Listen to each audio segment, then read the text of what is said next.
This is Guardian Radio, your station for up-to-the-minute news, intelligent, interactive, and engaging conversation. 96.9 FM. The views and opinions of the hosts and guests are their own and do not necessarily reflect the position of the management and staff of Guardian Network.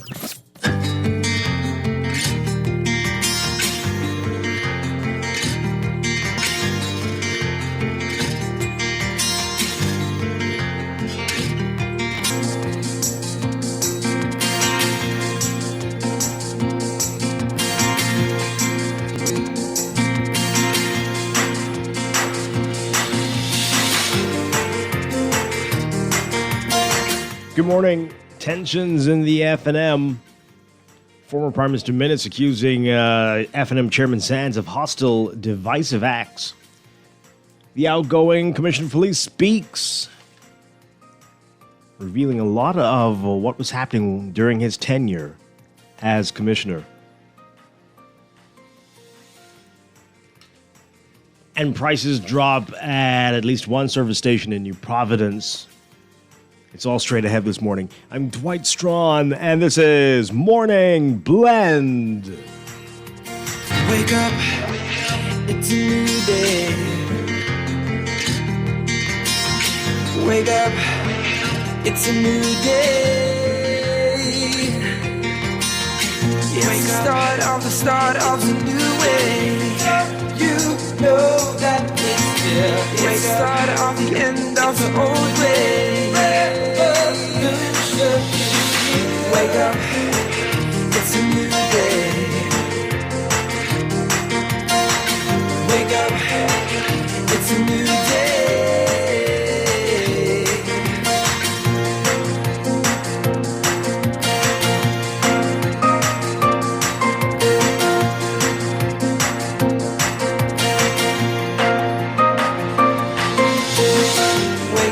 Wake up, it's a new day. Good morning again, Bahamas. It is Thursday, June 30th, 2022. This is Morning Blend on Guardian Radio 96.9. Again, I'm Dwight Strachan.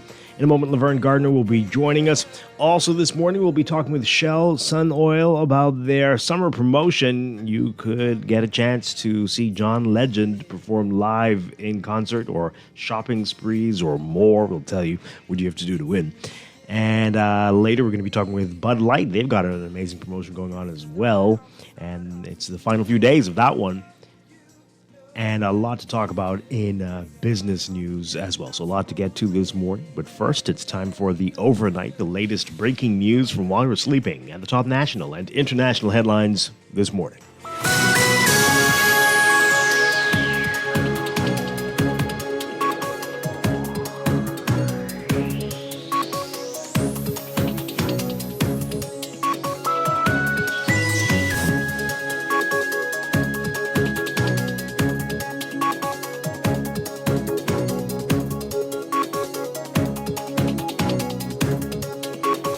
In the overnight, tensions are brewing in the F&M and the F&M Killarney constituency specifically. The association there having some issues after former Prime Minister Dr. Minnis accused F&M Chairman Dr. Dwight Sands of purposefully interfering in internal administration of his constituency. A letter leaked to the media, Minnis accused Sands of delaying the association's elections. Minnis in the letter saying that the chairman has, quote, now interfered twice in order to force delays in two scheduled constituency association elections of the Killarney constituency without just cause or even any reasonable explanation.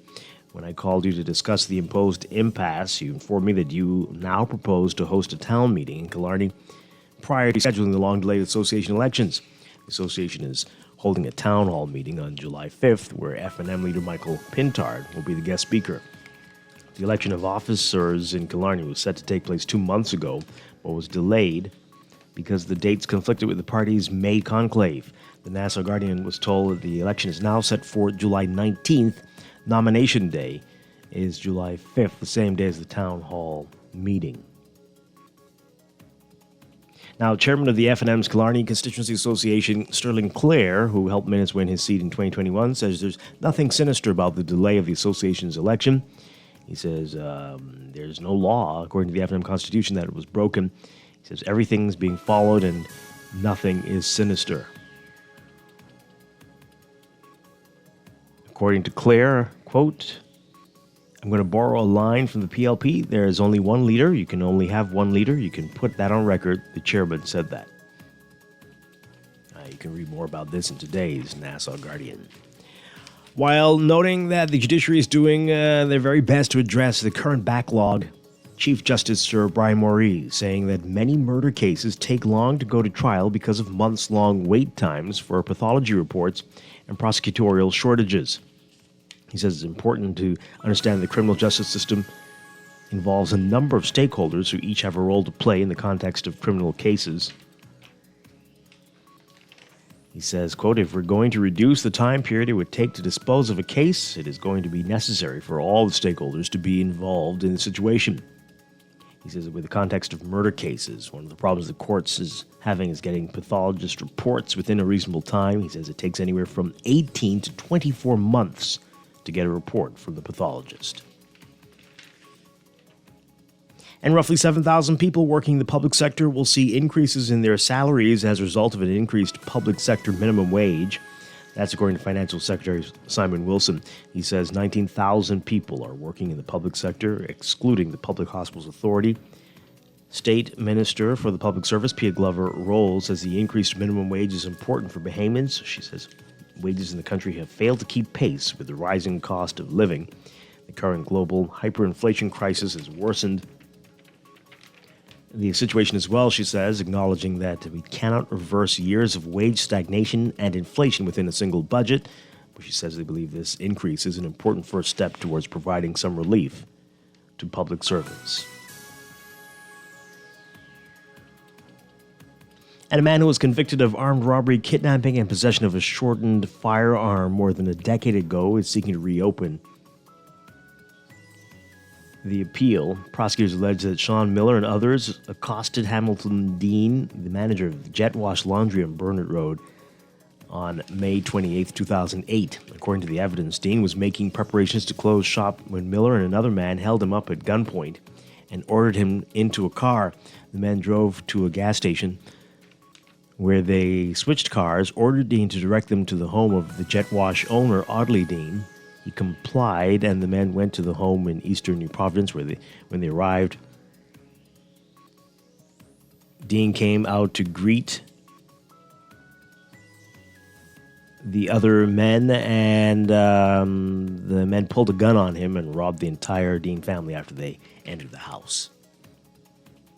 Miller is seeking to reopen the appeal on the basis that his co-accused, Jamal Miller, who was tried years later, was acquitted. The prosecutor requested an adjournment to locate Jamal Miller's file to determine the outcome of his case.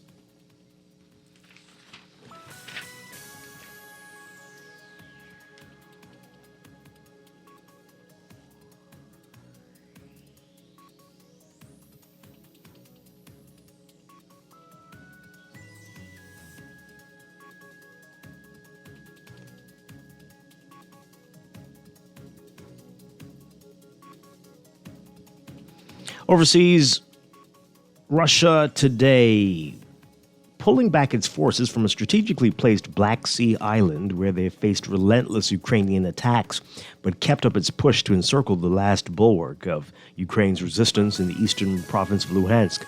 Russia's defense ministry is saying it withdrew its forces from Snake Island off Ukraine's Black Sea port of Odessa in what's being described as a goodwill gesture. Ukraine's military said the Russians fled the island in 2 speedboats following a barrage of Ukrainian artillery and missile strikes.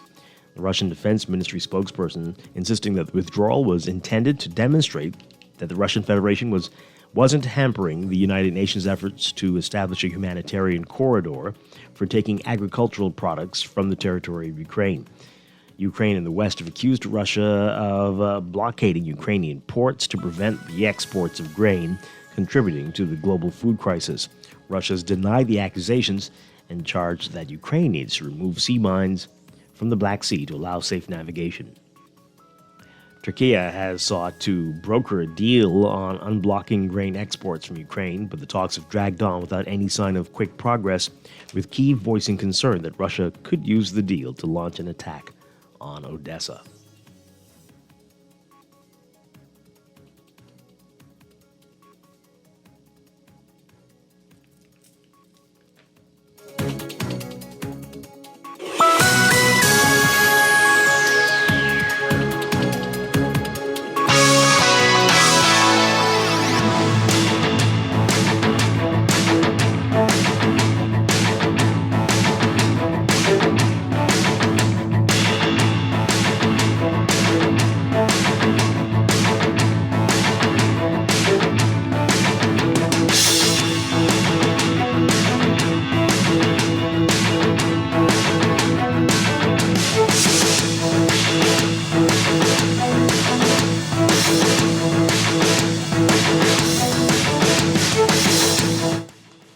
In sports, from the NBA, James Harden is taking less with hopes the Philadelphia 76ers can do more. A person familiar with the situation is saying Harden chose not to exercise his $47.4 million option for next season and will become a free agent with no designs on leaving Philadelphia. Harden making the decision to allow the 76ers the flexibility they need to sign other players this summer.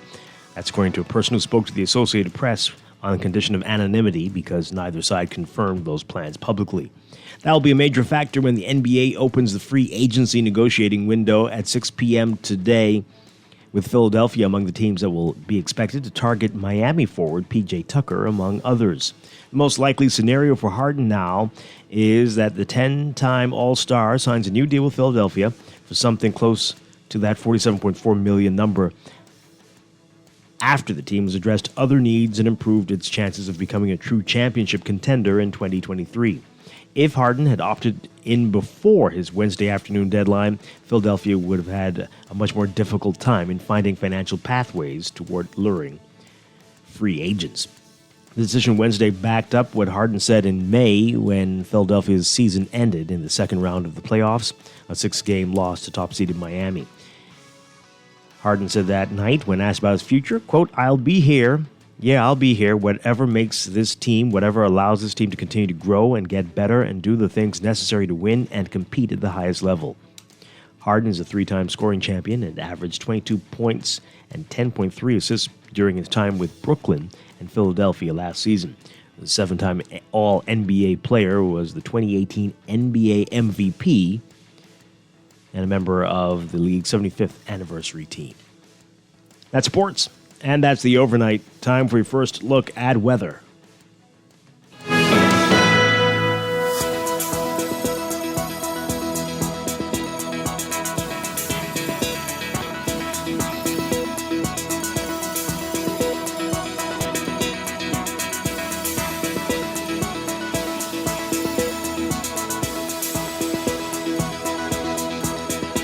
In your weather for today, we've got an upper-level low just west of the islands that will continue to exit westwards as high pressure builds across the islands behind it.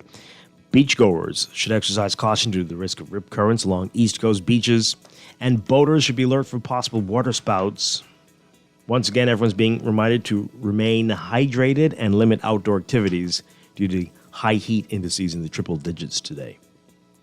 For today, for the Northwest Bahamas, expect variable cloudiness, hot and breezy conditions with a chance of a few isolated showers and thunderstorms, mainly during the afternoon.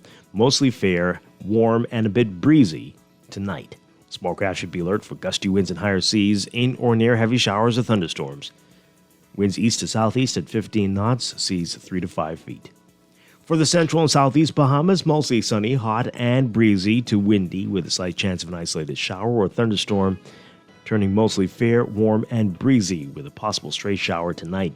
Small craft caution remains in effect. Winds easterly at 15 to 20 knots, but gusty at times, seas 4 to 7 feet. We're looking at high temperatures getting up to around 90 Fahrenheit, 32 Celsius. That heat index, though, will hover around 100 Fahrenheit, 38 Celsius.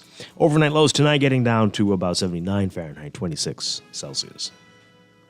That's your first look at weather this morning. We'll have extended outlook coming up after traffic in just a bit.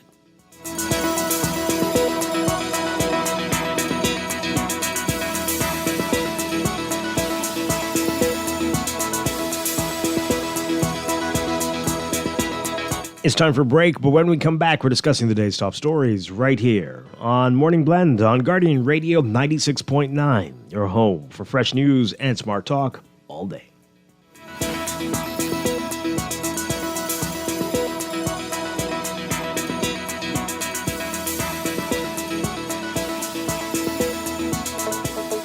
Tired of banks forcing you to use technology to bank the way they want you to? Your convenience is important.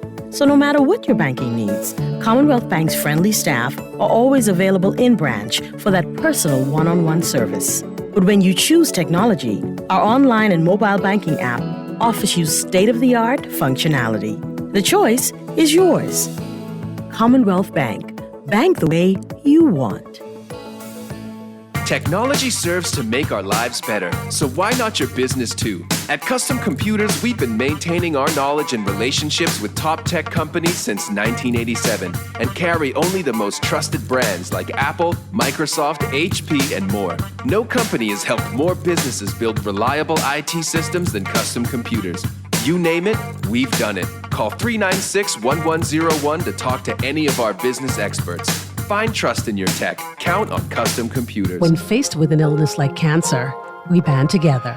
And we at Cleveland Clinic in Florida have your back. From advanced cancer treatments to extra safety measures at all of our locations, we're with you on this journey. For every infusion and follow-up, for every step of the way, for every care in the world. Cleveland Clinic in Florida. Get the care you need when and where you need it. To learn more or connect with a local representative, visit clevelandclinic.org/Caribbean. Screws and Fasteners World, Balfour Avenue and Palm Beach Street, has those hard-to-find fasteners for you right now. You can find stainless steel regular hex, carriage bolts, galvanized bolts, threaded rods, nails, self-tap screws, sex bolts, anchor bolts, turnbuckles, masonry tools, hand tools, and weed whacker strings. Check out the rope selection and car body fasteners, too. Special orders are welcome. It's your #1 fastener store. Screws and Fasteners World, Balfour Avenue and Palm Beach Streets. Call 326-1976. This is Guardian Radio, 96.9 FM. Fresh news, smart talk, all day. Wake up, it's a new day. Wake up, it's a new day. It's the start of a new way. You know that it's still. It's the start of the end of the old way. Revolution. Wake up, it's a new day. Wake up, it's a new day.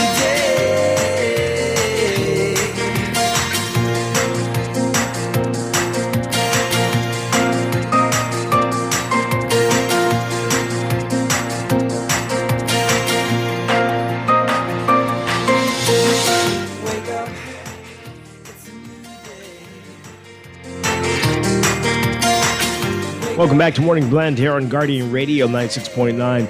We are streaming live on GuardianTalkRadio.com and on the Guardian Radio app for smart devices. We're also on your televisions on Cable Bahamas Channel 969 and BTC Flow Channel 612. You can tweet us at Morning Blend 969 or Facebook.com/Morning Blend 969.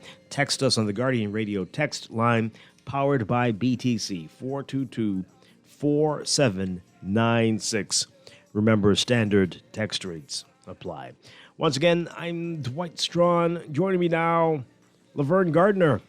Laverne Gardner, good morning. Good morning. How are you? Doing well, doing well. Hope the same for you. Yeah.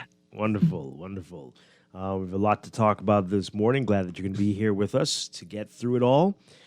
And we'll give you the phone numbers, folks, to call in just a bit. Coming up this morning, we've got more weather and traffic. And in our 8 o'clock hour, we're going to tell you about Shell Sun Oil's amazing summer promotion. It's called Hello Summer.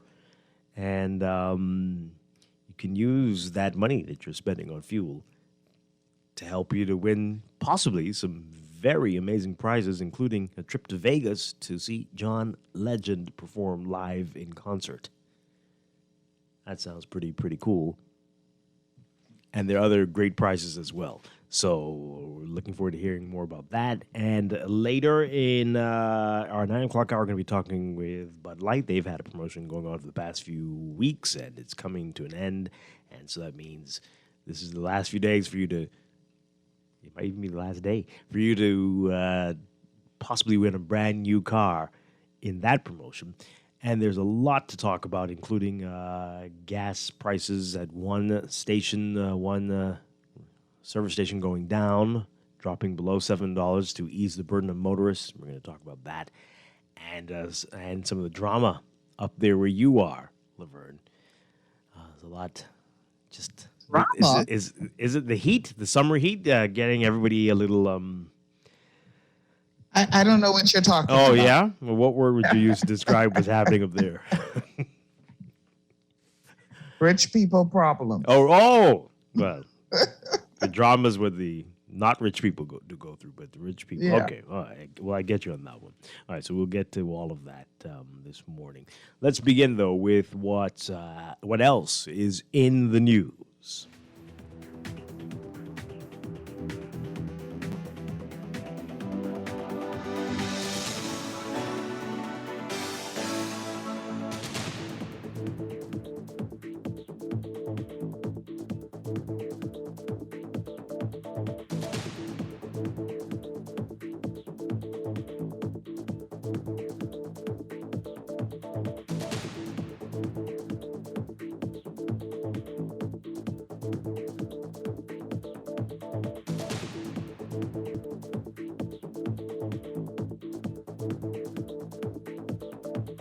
All right, so there's a lot of big stories in the news today. The big headline in the National Guardian is tensions in the F&M. And I don't want to dwell on this one too long because this is, well. Anyway, tensions are brewing in the F&M. In their Killarney Constituency Association after former Prime Minister Dr. Hubert Minnis accused F&M Chairman Dr. Dwight Sands of purposely interfering in the internal administration of his constituency. In a letter leaked to the media, Minnis accused Sands of delaying the association's elections. Minnis saying in the letter, quote, the chairman has now interfered twice in order to force delays in two scheduled constituency association elections of the Killarney constituency without just cause or even any reasonable explanation. When I called you to discuss the imposed impasse, you informed me that you now propose to host a town meeting in Killarney prior to the rescheduling the long-delayed association elections. Now, the association is holding a town hall meeting on July 5th, where F&M leader Michael Pintard will be the guest speaker. The election of officers in Killarney was set to take place 2 months ago, but was delayed because of the party's conclave in May. And the election is now set for July 19th. Nomination day is July 5th, the same day as the town hall meeting. In his letter to Sands, Minnis said that, quote, it is unheard of for the party through the chairman to directly interfere in the internal administration of a constituency association, which has an elected parliament who is in good standing in the party. Minnis contended that Sands' interference was unconstitutional. He said, I, as the MP for Killarney, regard this series of arbitrary acts as interference and the proposed incursion into the constituency that I represent in Parliament as hostile and needlessly divisive acts, which also happen to be unconstitutional. Now,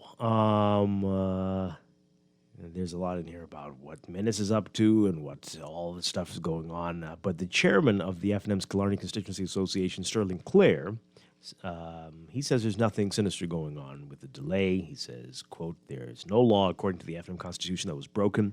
No law, everything was followed. There's nothing sinister. There are some dates. Now, I think the current MP, I think he's a little paranoid. It's not his favorite thing to have a meeting in Killarney with the new leader. But I'm going to borrow a line from the PLP. There's only one leader. You can only have one leader. You can put that on record. The chairman said that.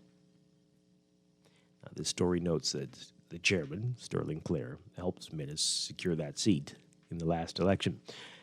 Now, according to the F&M's Constitution, the national chairman shall have overall responsibility for all party elections, including the Central Council, Constituency Associations, Torchbearers Youth Association, and Women's Association, and shall designate party officers to conduct the said elections. Yeah. All right. So, What are we talking about here? That's what's happening within the F&M. All right. So, hey, well, I'm sure they will sort that out. Or not, but, what's the next news story? Right. Well, while that's happening, we've got the Commissioner of Police, who, as his term in office is winding down, is telling it all and talking. So he's talking to the Tribune, and he's talking to Eyewitness News about some very interesting things. This article from Eyewitness News, Rashad Roll writing this one. Outgoing Police Commissioner Paul Roll said yesterday that he was prepared to resign last year if the Minutes administration continued pressuring him to sideline senior officers, including incoming successor Clayton Fernander. Roll will demit office on July 5th. He was appointed commissioner in 2020. In a candid farewell interview with Eyewitness News yesterday, Roll admitted that the commissioner's role does not always function as independently of the political directorate as many might think. Who was thinking that? But okay. No one thought that. No one thought that. Maybe he thought that before he became Right. commissioner. Let's just make that clear. The public never thought that it operated independently. And it became really obvious before elections.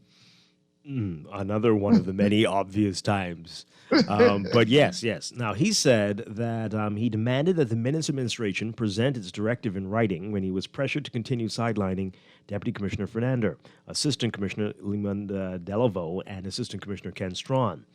Roll said, quote, "They were asking me to extend the time, and I said, you give it to me in writing, and I'll carry out your wishes." And I think that's when things got a little feisty, because I stood my grounds, and I continued to stand my grounds until I got an executive order. Then what do? I'm faced now with the position, either I carry out your instructions or leave. I was prepared to leave. The next week I got the dictates to dissolve Parliament, and I'm now the Provost Marshal. I'm stuck. I couldn't leave.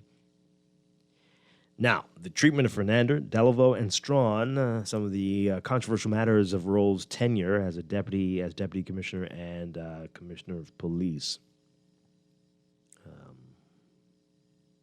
The Minutes administration claimed that in the interest of financial prudence, some officers were directed to take vacation because they had accumulated too many weeks of vacation.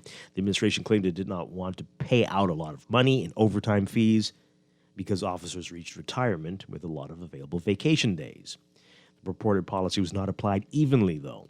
Strachan, for instance, had less vacation leave and was further in his retirement than Roll, but was sent home while Roll was promoted to the top post. In his strongest comments yet on the matter, Roll said the disrespect showed to his colleagues must never happen again.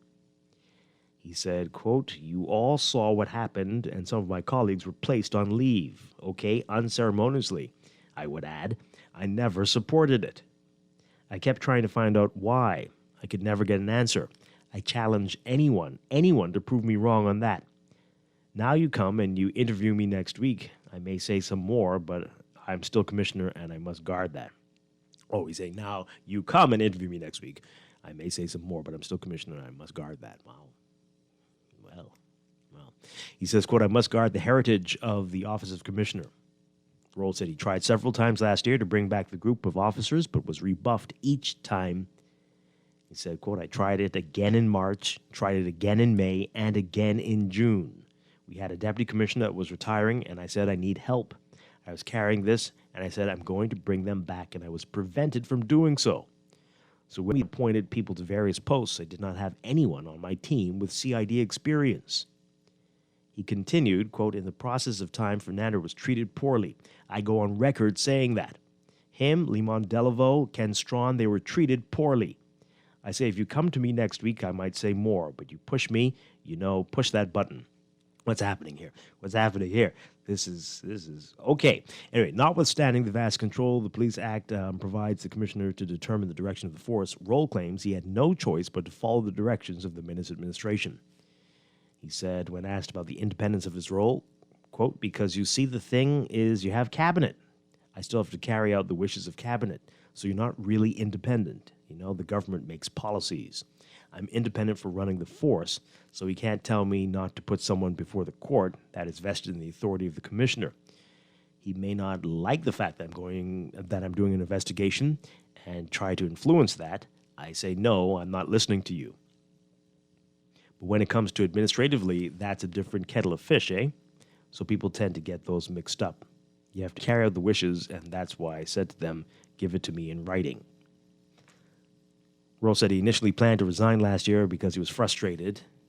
He said, well, I don't think people, they carried me hard, took me to war, but I was dealing with Hurricane Dorian, remember?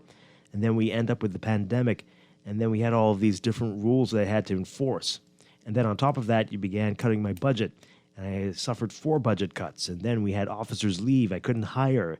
And, you know, and you're now expecting me to do more with less. And that kept on being more with less, more or less. Lord, please, if it be thy will, take this cup from me.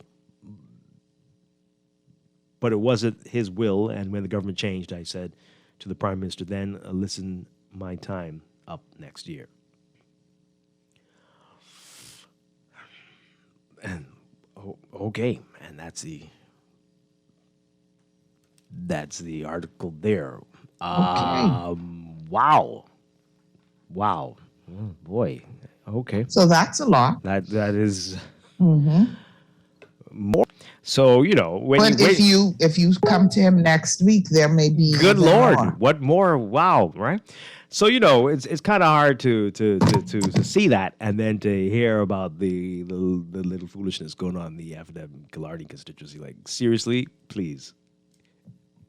Exactly. Like, first of all, you know, not to belabor this because it's really not important. You mean in the letter got leaked? Really? I don't think the letter got leaked. I think it was intentionally sent to the media to make it a thing. But now back to the commissioner. He is bearing his soul. This is his tell-all.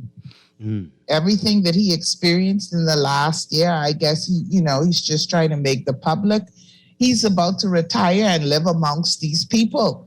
So I guess this is his way of saying, hey, this is what happened to me. This is what I was experiencing. And a lot of it, I really had no say or control over, according to what he's saying. He had to follow these directives that he obviously did not agree with. Yeah. Seems quite so. All right, so that's that. Want to hear from you on that. What do you make of what the commissioner is saying here? You can give us a call, 323-6232, 325-4316, 325-4259. Tweet us, Facebook us, text us, 422-4796. All right. I mean, what do you think? What do you think would have happened if he said at the time that he doesn't support this and that he would? Yes, it would have been a tense situation. It would have been difficult to work with that. He probably would have been giving this interview last year, because he probably would have been placed on leave himself. So, you know. And there's more. We'll get to that in a second. Want to hear from you? Yeah. He's speaking to the Tribune has quotes from him as well, talking about guns and how the police have pliers for criminals in the country. Oh, wow! So I hope their arrests about to be made. We'll get to that in a second. Let's take this call. Good morning, caller. You're on the air. Yes, good morning. How are you? Doing well. Yeah, well, 2 things I want to mention. First of all, you just mentioned that the commissioner disagreed with what was happening to him. My point is that he is constituted to perform, to do his duties. And I don't think no one could have fired him. That's number one. And you guys missed a big show last night. I know you mentioned, I thought you was on something this morning about Eyewitness News, but Mr. Leslie Miller, the podcast, spoke about the electricity and how the Prime Minister is looking forward to going to Venezuela to negotiate the oil deal. But he is saying basically that he revealed a lot of stuff that he could save a lot of costs when it comes down to buying fuel. But it's you're trying to change our subject this morning, and I don't know why you're talking about a show on another station here. But okay, this is what we're talking about this morning. Good morning, caller. You're on the air. Good morning. What are you doing? We're doing well. And good morning, my dear from the north. Good morning. Yeah, I can keep saying this till I die. Nothing can change this country till the most to get out of it. You see, Mr. BK Bonby Sr., he had the same problem with Papa. He did his job. Said, Papa, man, you can't do nothing. My job on the can. See, we need strong men and women in these positions. Farmer secretaries, directors, and they run in these ministries. Politicians come and go. We need strong people in this country.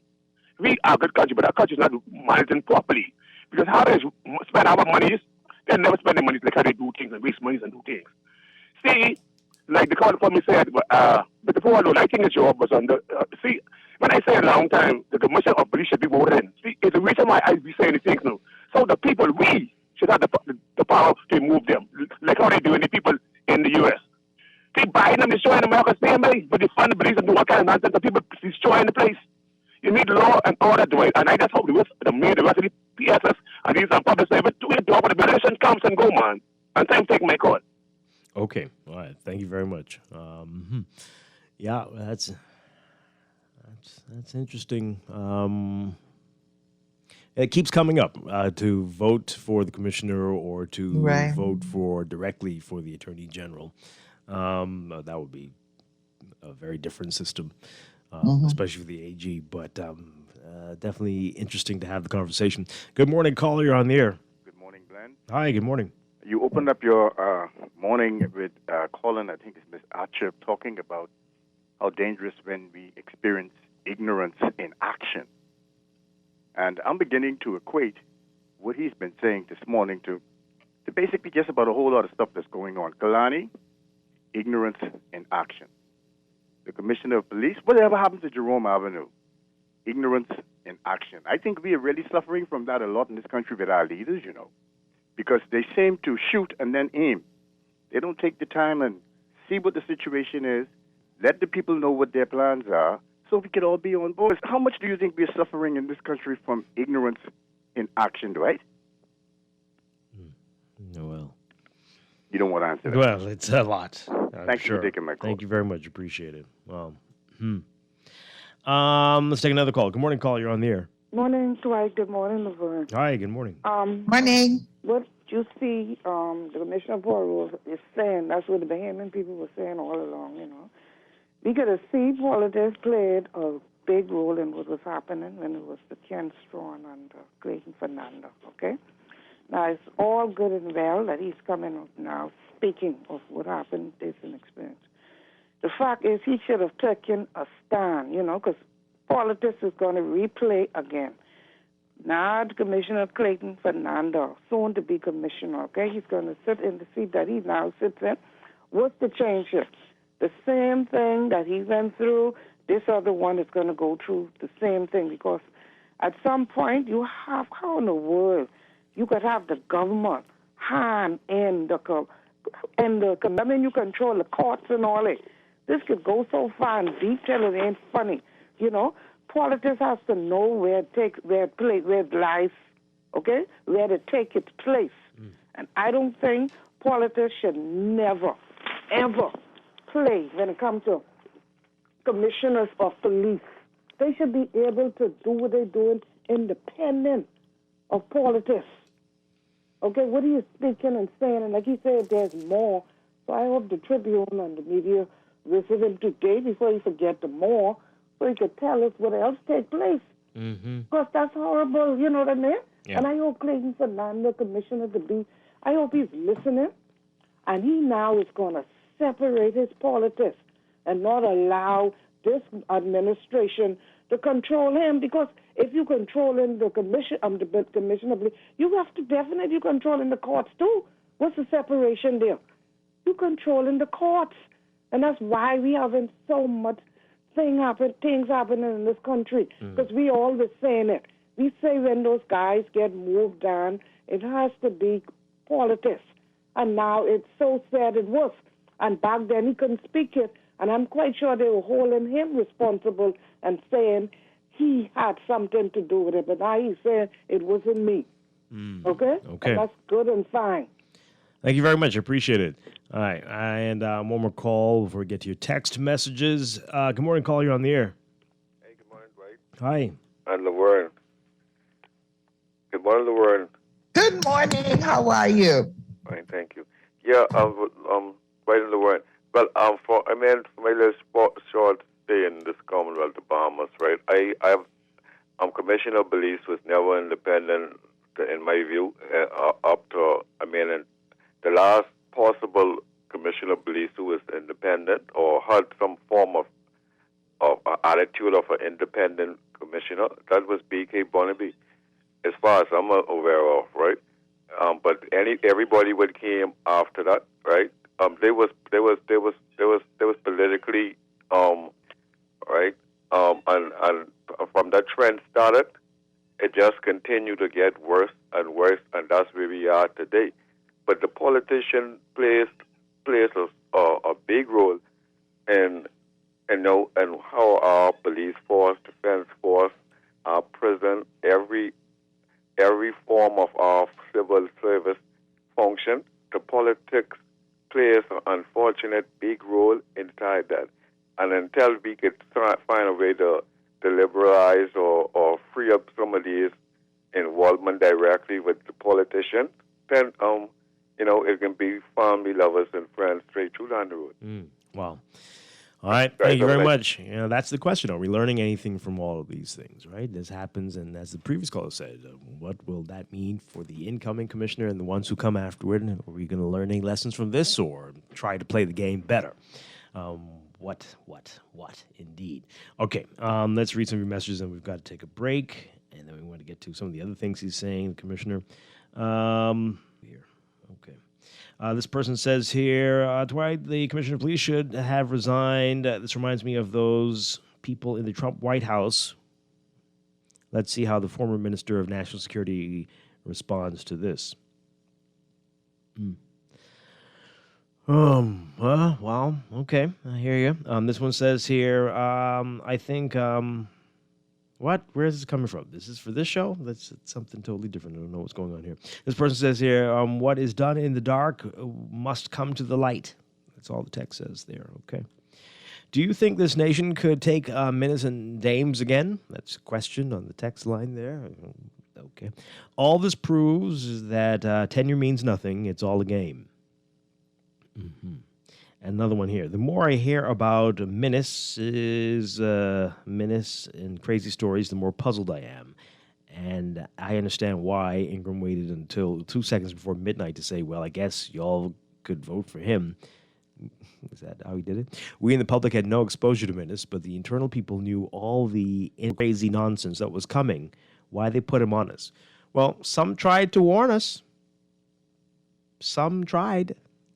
They had pretty much had a coup, right? They overthrew him. Right. If we looked at the track record, right? It was there. Maybe we just didn't want to see it. They said it was going to happen. But it was there. People said, right? Look at him as opposition leader. People said, you can't judge. That's what I'm saying. Yeah, I think even we said it. You can't judge anybody in opposition, and whether that will make, determine if there'll be a good prime minister. Maybe that was one time we could have.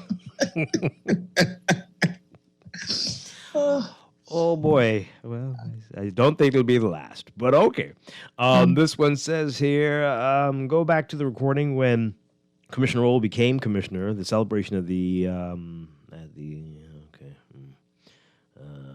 want to read all this part here. Anyway, Commissioner Roll needs to get a life. He led the investigation with former Minister Shane Gibson. He sounds like he's singing for his new. No one wants to hear that BS. My goodness. Okay. You want to take this one more call, and then we'll take the break. Okay. Yes. All right. Let's do that. Good morning. Good morning, caller. You're on the air. Good morning. Hi. Good morning. Yeah. Yes, your last call was talking a bunch of foolishness. Every police commissioner we have in this country was appointed by the Prime Minister. So tell him in his wildest dreams that no heads of department ain't handpicked by the government. Tell him stop talking a bunch of foolishness. First thing in the morning. Okay. All right. Well, thank you very much. Let's take the break. When we come back, more of what Commissioner Roll is saying. Again, talking about the gun situation and how we need to target the states that are sending the guns. We'll get to that in just a bit. This is Morning Blend on a Thursday morning here on Guardian Radio 96.9. Stay with us.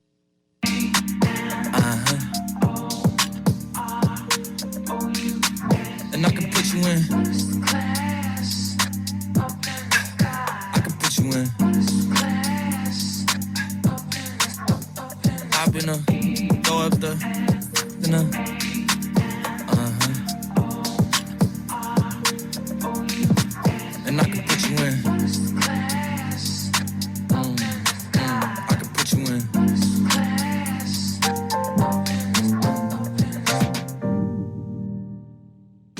is Guardian Radio, 96.9 FM, Nassau, Bahamas. This is AP News. I'm Rita Foley. What do you think? Should former President Trump be charged with a crime for his role in the January 6th attack on the U.S. Capitol? The Associated Press Nork Center for Public Affairs research poll finds 58% of those surveyed believe the former president bears a great deal or quite a bit of responsibility for the deadly attack on the Capitol, and 48% say Trump should be charged with. 31% of those surveyed say he should not be charged with a crime, while 20% say they don't know enough to have an opinion. Ben Thomas, Washington. 85% of adults polled by the AP and the Nork Center say the country is on the wrong track.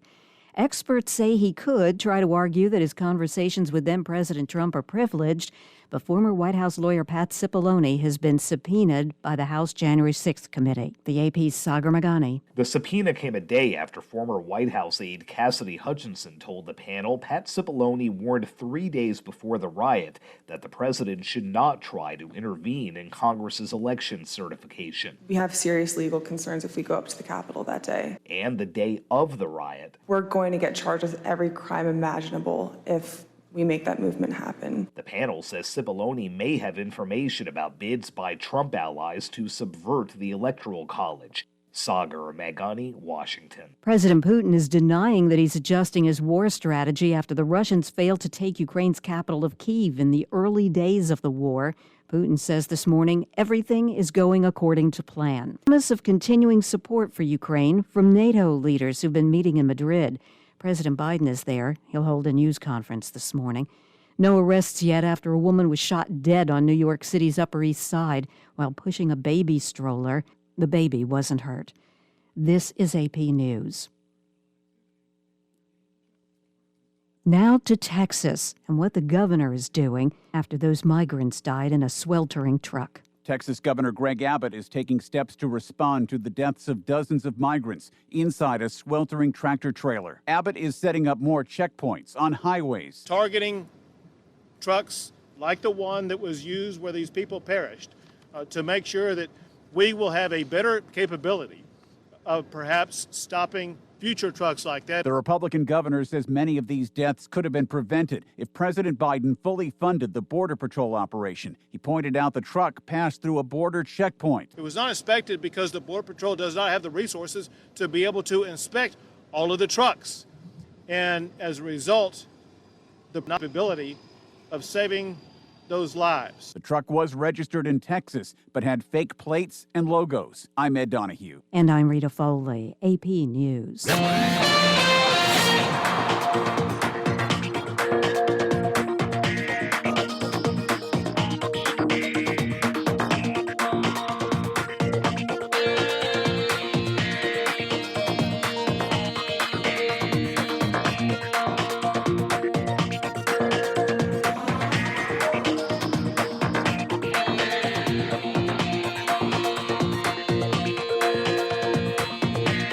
Time for your first look at traffic for this morning, brought to you by RBC. For all of life's moments, there's one Visa Classic credit card. In your real-time traffic this morning, we're seeing Malibu Highway, some building traffic as you get about midway between Fire Trail and Tawny Williams Darling Highway in the northbound lanes there. You'll see that in front of you. Elsewhere, not looking so bad, just as you get closer to the roundabouts on Gladstone Road, heading toward JFK Drive, that's northbound, and north of Soldier Road, getting over that hill, heading toward the roundabout with Independence Drive. You just see a few cars in front of you there. Elsewhere, just at the major intersections, especially along Prince Charles Drive and Robinson Road, and Wolf Road and the roundabout with Marathon. Wolf Road between the roundabout with Marathon, Jerome Avenue, and Kemp Road eastbound. We're seeing some heavy traffic there for some reason.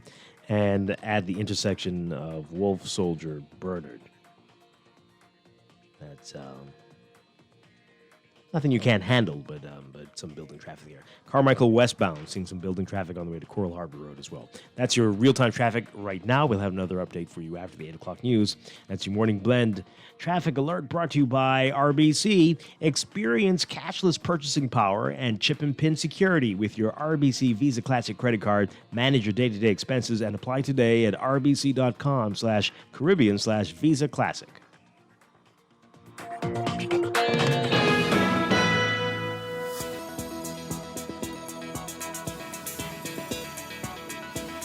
And we've got another check of your weather brought to you by BTC. Here's what's happening. We've got an upper level low just west of the area that will continue to exit westwards as high pressure builds across the islands behind it. Beachgoers should exercise caution due to the risk of rip currents along East Coast beaches, and boaters should look out for water spouts. Everybody's going to be advised to remain hydrated and limit outdoor activities due to high heat indices today. For the Northwest Bahamas, variable cloudiness, hot and breezy conditions expected with a chance of a few isolated showers and thunderstorms, mainly during the afternoon hours, and mostly fair, warm, and a bit breezy tonight. For the Central and Southeast Bahamas today, mostly sunny, hot and breezy to windy, with a slight chance of isolated showers or thunderstorms, mostly fair, warm, and breezy with a possible stray shower tonight. Smoke-craft caution remains in effect. Temperatures getting up to around 90 Fahrenheit, 32 Celsius, but the heat index will hover around 100 Fahrenheit, 38 Celsius. Overnight lows tonight getting down to about 79 Fahrenheit, 26 Celsius. High pressure will support moderate to fresh winds, while Saharan dust will limit rainfall across the area into the weekend. So, for Friday, tomorrow, we're looking at partly sunny, breezy, and hot conditions with a chance of a few isolated showers and a slight chance of thunderstorms. For Saturday, mostly sunny, breezy, and hot with a slight chance of a few isolated showers. In the tropics, we are still watching potential Tropical Cyclone 2 and a couple of other areas. We'll have the details on that coming up in your weather check after the 8 o'clock news. That's your morning blend weather check brought to you by BTC. Port to BTC prepaid and get a smartphone for free. Simply port in and activate a $15 combo plan, and your smartphone is free. Visit any BTC location or WhatsApp or email their virtual store to activate your plan today.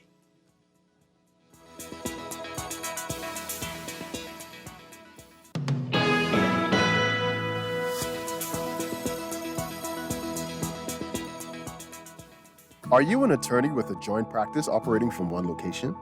Accepting payments from clients doesn't have to be complicated. RBC MultiPay. Now each attorney can securely accept and settle payments with one point-of-sale device supporting multiple bank accounts. With competitive pricing, training, and easy setup, you will be up and running in no time. Call 356-8500 to sign up for RBC MultiPay. One thing there is no debate about is that BTC has the best rates. Now, the best rates just got better because you pay half the price of the other guys with your BTC home internet and mobile services combined. Switching to BTC is a no-brainer because I pay less with BTC and get super fast internet with speeds up to 600 megs. The other guys, their internet only go up to 105 megs. Get all the internet you want at half the price when you bundle your home internet and mobile. Visit a BTC store to make the switch today. Conditions apply. You're always on the go. We know life can be a daily rush. CIBC, First Caribbean, you can count on us. We make life easier. Now at any time, apply for a loan. It's easy when you bank online. We make life easier with choices that suit you. CIBC, First Caribbean. Ready to save? You can put $100 into the CFAL Savings Express Plan and make sure your money keeps growing. Earn interest on your savings while you're sleeping, eating, or standing in line at the bank. Ready to invest? Start by putting $1,000 into our mutual funds and earn interest there too. Because at CFAL, your interest is our interest. Visit CFAL.com to start now. CFAL, growing wealth for future generations of Bahamians. $35,000? What would you do with your share of $35,000? Just spend $250 or more on any Scotiabank credit card between March 15th and June 30th for a chance to win your share of $35,000. The more you spend, the more chances you get to win. There will be 3 winners of $10,000 each and 5 winners of $1,000. It's so easy to enter. Don't miss your opportunity to win. So what would you do? Visit bank.com to learn more about how you can win.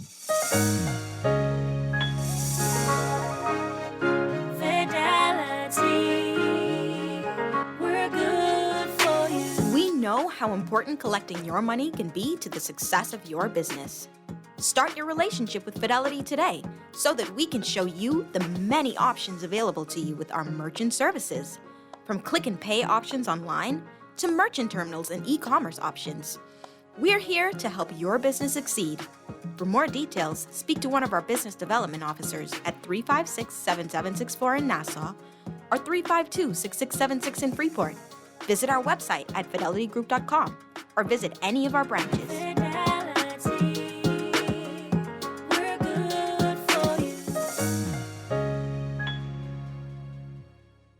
Wherever you're headed, the Custom Computers Know-How team is standing by to help guide you in the East and the West. We now have 2 convenient locations on Patton Street in Palmdale and our newest store in the Caves Village Shopping Plaza through the Blake Road entrance. Discover the latest products by top international brands and the knowledge you need to unleash tomorrow's technology today. Drop by Custom Computers out east or out west. We're open until 4. You're always on the go. We know life can be a daily rush. CIBC, First Caribbean, you can count on us. We make life easier. Manage your accounts at any time. Apply for a loan. It's easy when you bank online. We make life easier with choices that suit you. CIBC, First Caribbean. This is Guardian Radio, 96.9 FM. Fresh news, smart talk, all day. Platoon! Attention! By the left, mountain! Left, right, in the government boots, in the government boots.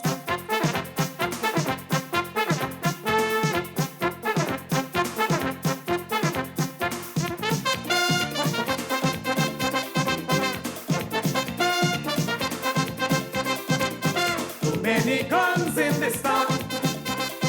Hey, too many guns passing round. Too many guns. We're back here with Morning Blend on Guardian Radio 96.9. Dwight Strachan along with Laverne Gardner. And more from Commissioner of Police Paul Roll as he's getting to leave office on July 5th. He is saying what's on his mind, and he's promising to say more if you ask him after July 5th what he thinks about stuff. Okay. So he's in the Tribune today saying that we need to target the states, the U.S. states that are sending guns.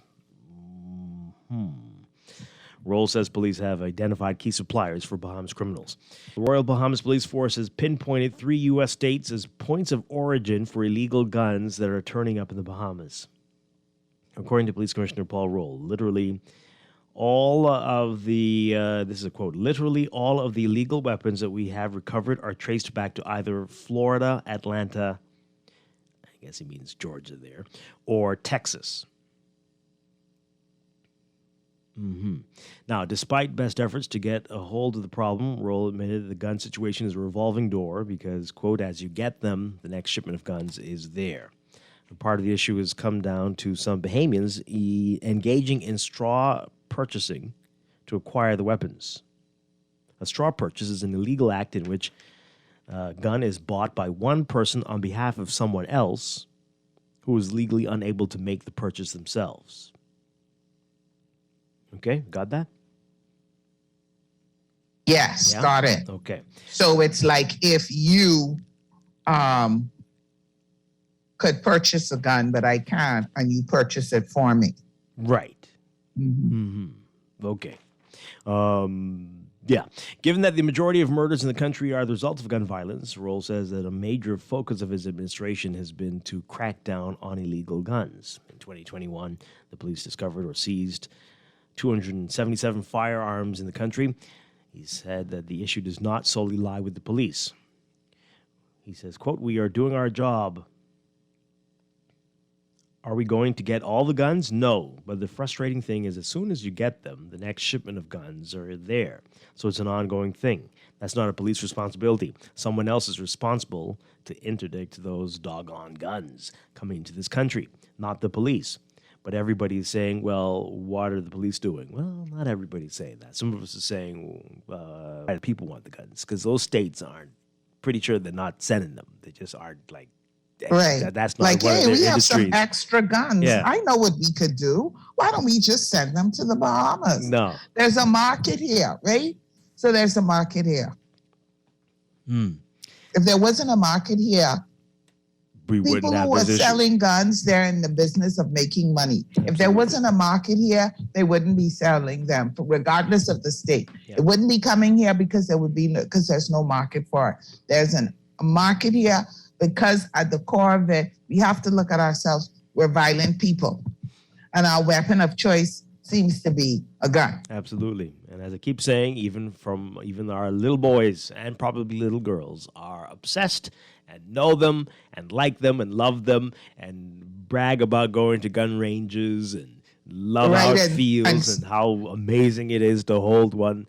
And some parents, they think it's a great thing if their son or daughter knows how to handle a gun, maybe, and they can identify guns because, that'll help you in life, right? And they know this kind, and that's like a point of pride. Mm-hmm. So but like I said, there's a market here for it.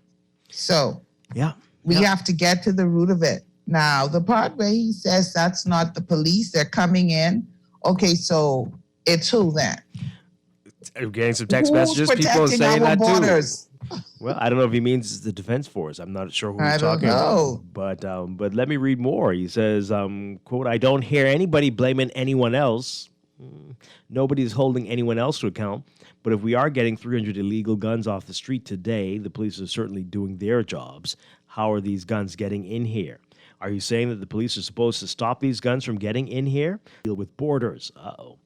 These things are being shipped in here somehow. Maybe we need to have a conversation with some of the other agencies and let them tell us what they're doing to mitigate and prevent." All right, let's put a little pin, as they say, right there. Maybe we ought to have a conversation. Wait, so you all have that hasn't been happening here? Or we just I would think that you would be working in conjunction with every agency by now. This is just the realization in 2022? As you are demitting office in a week? Oh, okay. Maybe you guys should talk. Maybe they should. He continued, quote, "What we have done in my time is we trace all of our firearms, and I could give you the history on the gun. I could safely say that literally all of the illegal weapons that we have recovered are traced back to the United States. I think children know this. I think they are aware of this. They've known that for years."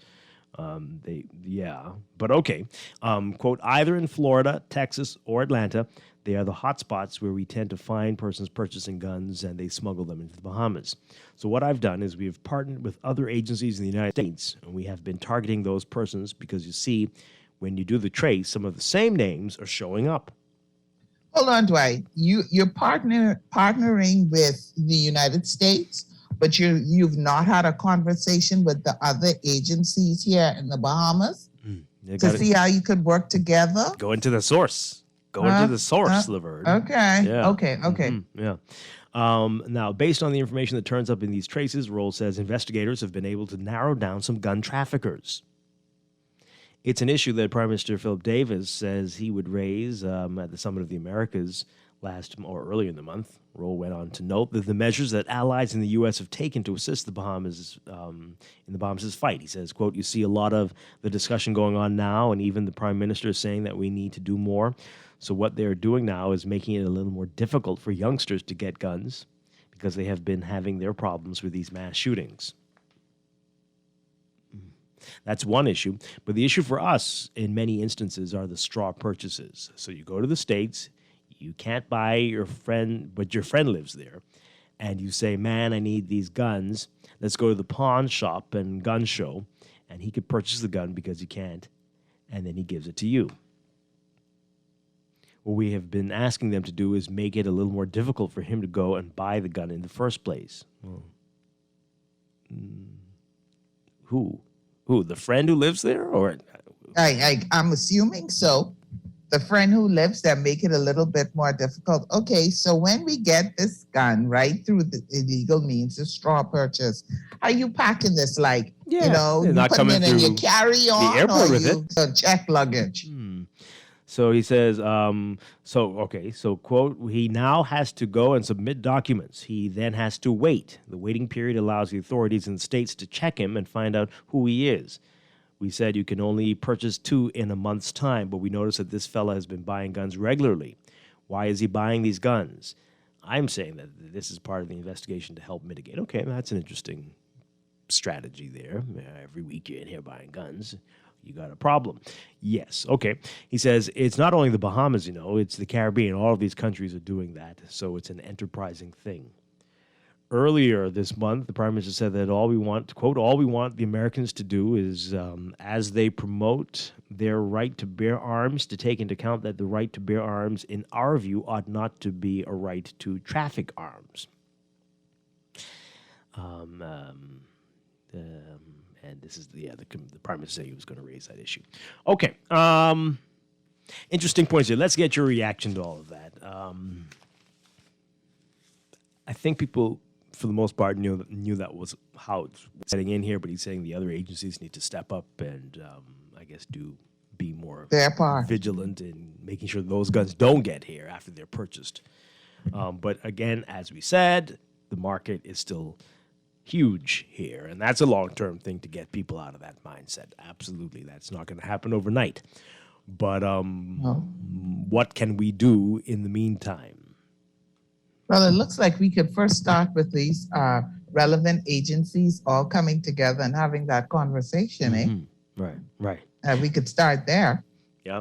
Let's see what you have to say, folks. Give us a call, 323-6232, 325-4316. 325-4259. Tweet us, Facebook us, text us, 422-4796. This text here. So the police know the guns are coming from Florida, Georgia, and Texas. Your next move is to say, how can a gun get here? It's only 2 ways, airline or boat. I don't understand. And you didn't share this information with the Defense Force, Customs, or Immigration then? Because they deal with the planes and the boats, or are they turning a blind eye? Let's hear what you have to say. Let's take the call. Good morning, caller. You're on the air. Are you there? No, something wrong with that line too? Yeah. All right. 323-6232, 325-4316, 325-4259. Tweet us, Facebook us, text us, 422-4796. All right, this text here. The entire leadership and the commissioner are completely lost. If you stop every gun from entering, the choice of weapons will just change. Have to change. That is the only answer. They give criminals a pass and think it will stop crime. Never, that is right. It will switch to swords or knives or rocks or bottles. They will, because, as you said, Laverne, we're violent people. We keep trying to pretend like we are not. Right. But the evidence is clear. Boy. All right, so we're going to get to this and more on what the National Security Minister and others are saying about the courts and crime, and more reaction to what the commissioner is saying after the news. This is Morning Blend on Guardian Radio 96.9. Open the paper, all you read about is murder. Man is a shooting spree, but that don't worry me. Yes, this one have a fun, that one have a fun. This is Guardian Radio 96.9 FM, Nassau, Bahamas.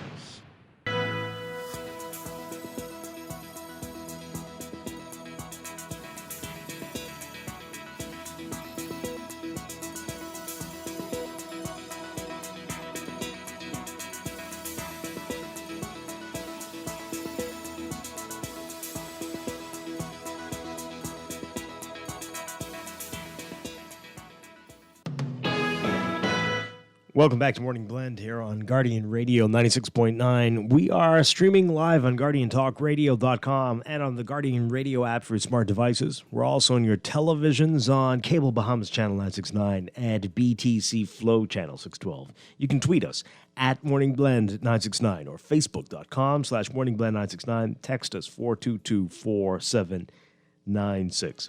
And now at 8:20, time for another check of your weather for today, brought to you by Bahamas First Insurance. Here's what's happening. We've got an upper-level low just west of the islands. It's going to continue to exit westwards as high pressure builds across the country behind it. Beachgoers should exercise caution as we're expecting rip currents along East Coast beaches, spouts, and everybody's being advised to limit outdoor activities and remain hydrated as we're expecting high heat indices again today. For the northwest Bahamas today, look for variable cloudiness, hot and breezy conditions, the chance of a few isolated showers and thunderstorms, mainly during the afternoon hours. Mostly fair, warm, and a bit breezy tonight. Small craft should be alert for gusty winds and higher seas, in or near showers and thunderstorms. For the central southeast Bahamas, mostly sunny, hot, and breezy to windy, with a slight chance of isolated showers or thunderstorms, turning mostly fair, breezy, and warm with possible stray showers tonight. Small craft caution remains in effect.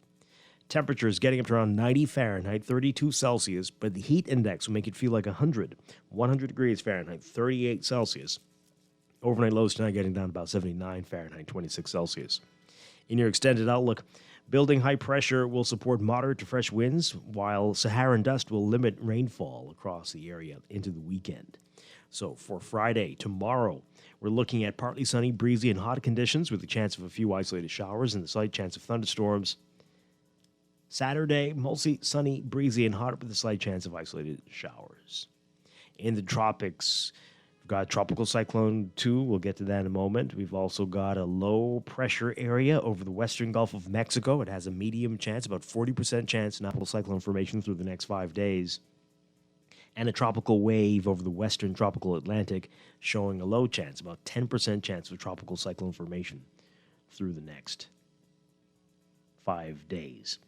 Now, with potential tropical cyclone number 2, the disturbance is moving off moving over the southwestern Caribbean Sea, expected to become a tropical storm today, Bonnie it would be, and strengthen while approaching Nicaragua and Costa Rica. As of 5 o'clock this morning, it was about 65 miles southwest of the northern tip of Guaira Peninsula over the southwestern Caribbean Sea.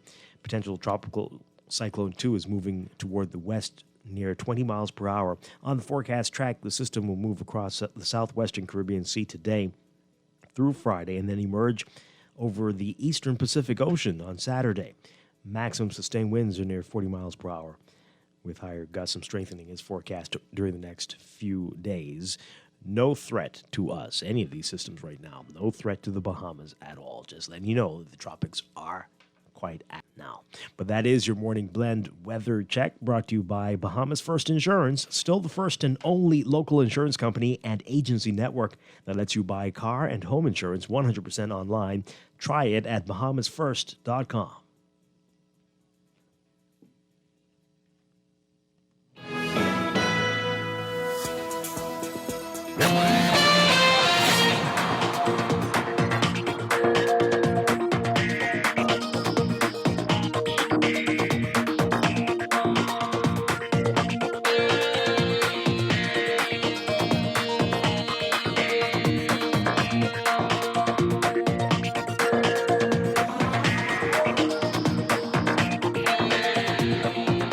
And 8:24, time for another check of your traffic for this morning. Brought to you by RBC. For all of life's moments, there's one Visa Classic credit card. And a reminder about Village Road. Again, you want to avoid the area if you can, as the work continues there and likely to go on for quite a while. Only if you have to, should you be there.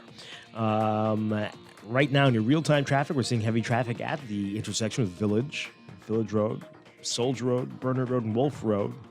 It's mainly northbound, especially between, just south of the intersection on Soldier, heading north to Parkgate Road. You're going to be seeing some heavy traffic there. Elsewhere, we've got Mile Butler Highway seeing some heavy traffic from Fire Trail, from well south of Fire Trail up to Tonic Williams Darling Highway in the northbound lanes. Gladstone Road also seeing some heavy traffic just starting near Munnings Road on the way up to JFK Drive. Blue Hill Road also busy for you just north of Soldier as you approach Independence Drive. And on Carmichael, eastbound to Blue Hill Road, you're going to be seeing some building traffic there. And at the junction with and westbound to Coral Harbor Road. Elsewhere, we've got West Bay Street near Saunders Beach. Eastbound traffic there, approaching the roundabout with New Providence Highway. You're going to be seeing some heavy traffic there. And along West Bay Street as you head toward Arawak Key. Downtown, that Nassau Street junction, busy again this morning. And that's multiple directions. So that's northbound on Nassau Street, eastbound on West Bay, westbound on West Bay. That's just... be patient there when you get there this morning. Those are your hot spots. That's your real-time traffic and your Morning Blend Traffic Alert brought to you by RBC. Experience cashless purchasing power and chip and pin security with your RBC Visa Classic credit card. Manage your day-to-day expenses and apply today at rbc.com/Caribbean/Visa Classic.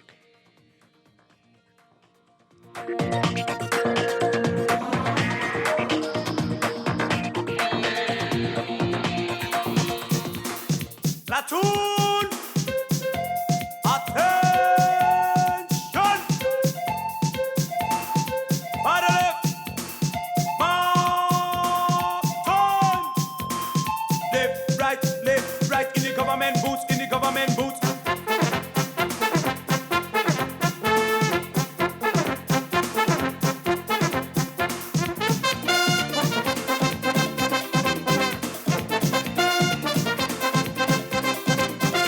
Many guns in this town. Hey, too many guns passing round. Too many guns in this town. Yeah, too many guns passing round. And we are back here with Morning Blend on Guardian Radio 96.9. Dwight Strachan along with Laverne Gardner. On this Thursday morning, we are trying to decipher, to understand what he's saying. He's talking about his tenure, the pressure he was on, some of the things that he saw that he didn't like. He's getting ready to do mid-office, and he's telling it all. So he's talking about that, and then he's talking about the fight against guns and how the country needs to target the states that are sending the guns. But well, okay. And he says it's Florida, Georgia, and Texas. That's where the guns are coming from.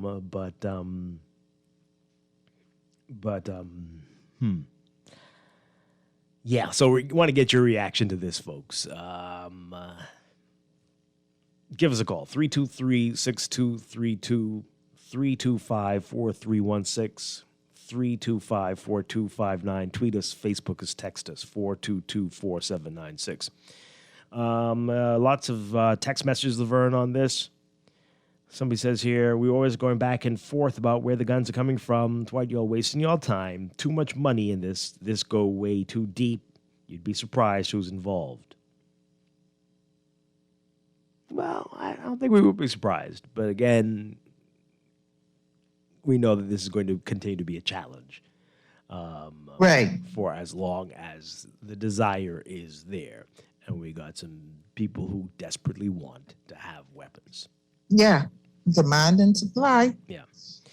Another one here. On the Bahamian side, have our police identified Bahamian gun wholesalers? Someone is selling smuggling guns into the Bahamas.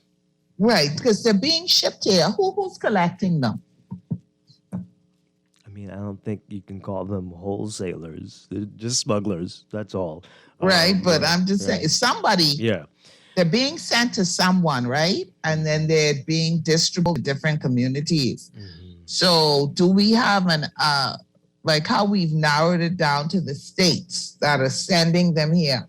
Have we identified or narrowed it down to who receiving these guns?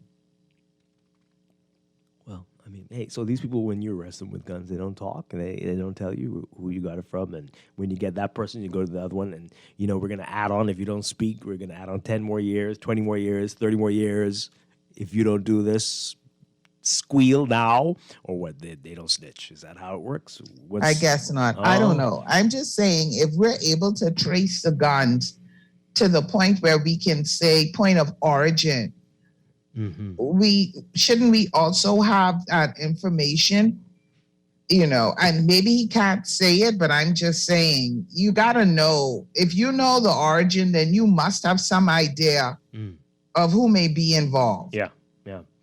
Locally. All right. Someone says, Dwight, can you get someone from the U.S. Embassy on to talk about guns coming from the U.S.? We need hundreds of gun-sniffing dogs.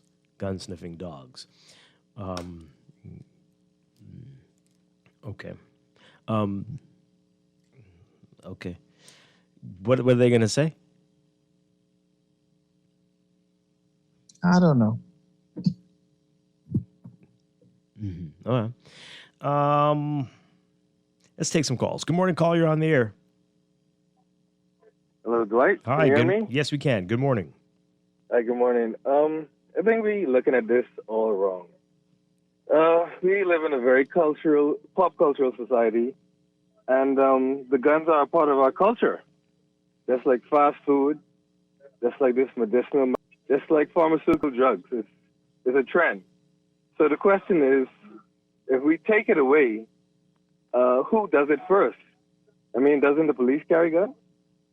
Why do the police carry guns if they don't want to promote guns? What? The police carry guns for people who have guns. But if they put it down, will the people just run around shooting everybody? I mean, it's a valid point. Is it? The fast food restaurants kill more people than guns. Pharmaceutical drugs kill more people than guns. Car accidents, plane crash, the flu. So it's just almost as if we are actually emphasizing guns because we know what the answer is. It's a part of our culture, but nobody wants to make the first step. I'll hang up and listen. Okay. I will agree with you on the part of the culture thing. Clearly, people are obsessed, and as we keep saying it. But some of the other stuff, not. Oh boy. Okay. All right. 323-6232, 325-4316, 325-4259. This person says here, unfortunately, you can also rent guns. Yeah, okay. This is the person who said get the embassy on again. If members of the U.S. Embassy can come on all the talk shows talking about LGBTQIA from the U.S. These are killing our citizens. Well, your citizens are killing your citizens, but okay. Yeah, they're going to say it's terrible, it's bad. We have to work together to stop it from happening. Where people know information, they need to come forward. That's what they'll say. And they'll probably also say that they have a gun control problem. Yes, they'll say that too. So This is, I don't know if you are actively aware, but you are trying to shift the blame to somebody else for what's happening here. Just had a murder overnight. Somebody shot. Yeah, you're shifting the blame. We're doing this to ourselves. We're doing it to ourselves. But we could do it. We asked the other day. Well, we can do it again. We can have, that will be a lot of talk, and nothing will change. But okay. Good morning, caller. You're on the air. Hi, good morning. Hi, good morning. Listen, I have been listening and thinking about the possibilities of where these guns can be coming from and how they can be getting here to the Bahamas and in such large numbers. Someone that called before me, I don't get it. To me, he made no sense at all. That's the dumbest thing I've ever heard. But in any event, I feel like, first of all, we need to plug up some of these loopholes. I'm pretty sure some of these guns are coming in on some of these luxury yachts that nobody checks out for. They have connections to persons here because they've been coming here for so long, and because nobody checks them, these things can slip in. I feel like some of these guns comes in when we have illegal immigrants comes in because we know Haiti is loaded with guns. persons who knows persons in Haiti get it there, and from there they get it here.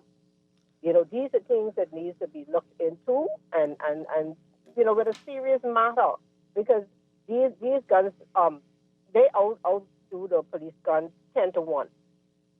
You understand? And it's like nobody's even trying to look to where these things could be possible. Because they just sitting down and Prime Minister said, okay, they're coming from America. It's America fault because the guns were manufactured there.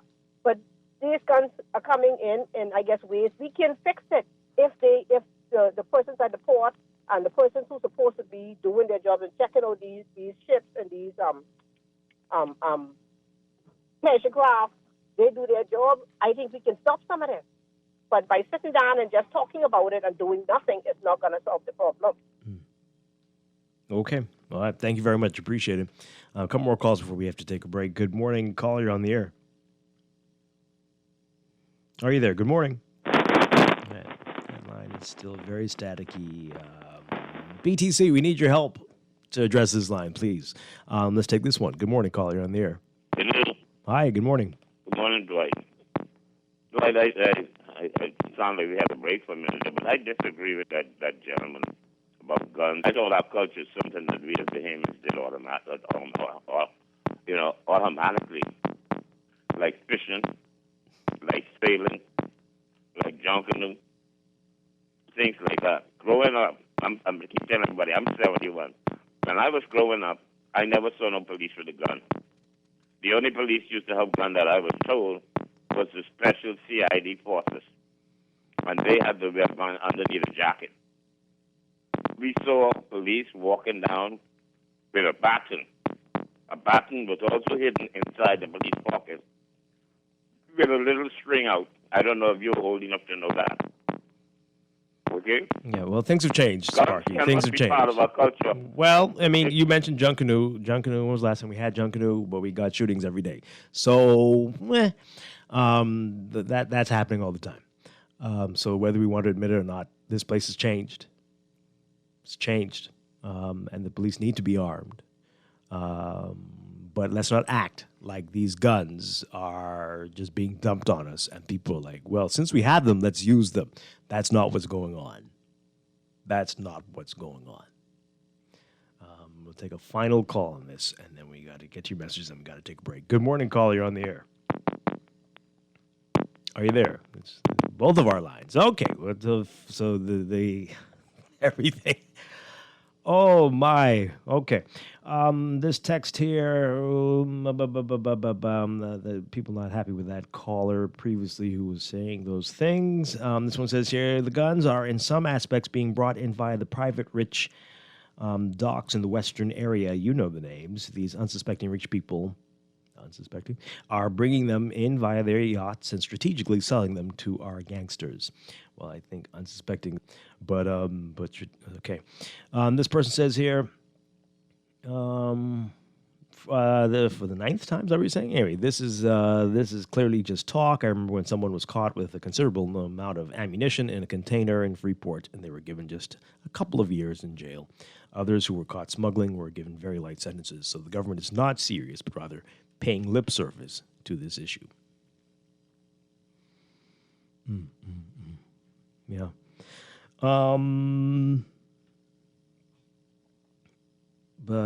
This is back to what the commissioner said about the agencies talking to each other, Laverne. This person says here, not all of the police are corrupt, but somehow between customs and other government-involved entities, somebody knows what's going on, I think they're trying to say. And more people are just perplexed that these government departments and agencies aren't talking to each other, as was being suggested by the commissioner. Yeah, we'll do that. Yeah, let's take this call, and then we've got to take the break. Good morning, call. You're on the air. Well, they just talking away so long with you, Dwight, and your guest. Hi. Dwight, we need justice, law, and order in this country. You know those people with the stupid work? What kind of boat they works on? The people who do what, sorry? Stupid work. They call them stupido. Unload boats. Stevedores? Is that what you're saying? Yeah. Yeah. I don't know. Guns comes on them also. Okay? Mm-hmm. The thing is, I know of of guys, right? What was working out there? What used to get the guns, and the guns used to be sold to Bahamian people. Okay, so the government got a crackdown on those boats also. What bring freights from the United States? Okay, so it's not only the yachts. Okay. Okay, thank you. All right. Everybody knows everything, and yet we're here. Yet we're still here. All right. This text as we go to the break here. This person says here, don't ask, don't tell. The police don't ask the gun-toting criminals. The gun-toting criminals don't tell either. Well, I don't know if they don't ask. I'm not too sure about that. But anyway, they say, let's talk about these mothers who know their sons have illegal guns. Talk that.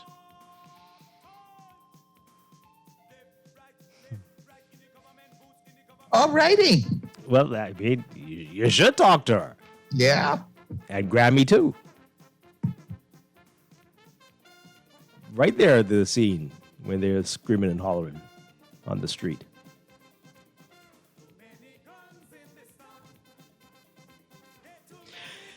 We're going to take a break. When we come back, we're talking about some happy stuff. This is going to be great. Hello, summer. This is an amazing chance to get away from it all and go and see John Legend performing live. Don't you want that? Yes. We're going to get to that after the break. This is Morning Blend on Guardian Radio 96.9. Stay with us. And they go shoot each other for fun. And when the men kill the men, all that remain is women. Which is then I go have me fun. Which is then I go draw me gun. Which is then I go take a chance. Cause the only gun I got is the gun inside me. This one have a gun, that one have a gun. Man, they go shoot each other for fun. When faced with an illness like cancer, we band together.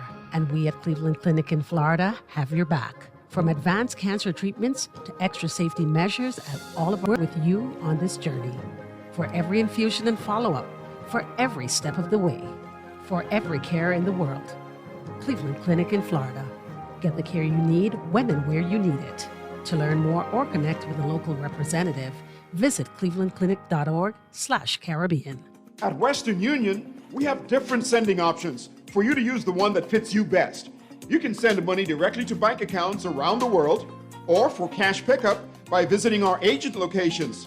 Or you can also start your money transfer in our app and then pay cash in store. Look for an agent location near you, or download our app and send money to your loved ones abroad. You know, you should teach a savings class, because you know everything. No, I just choose wisely.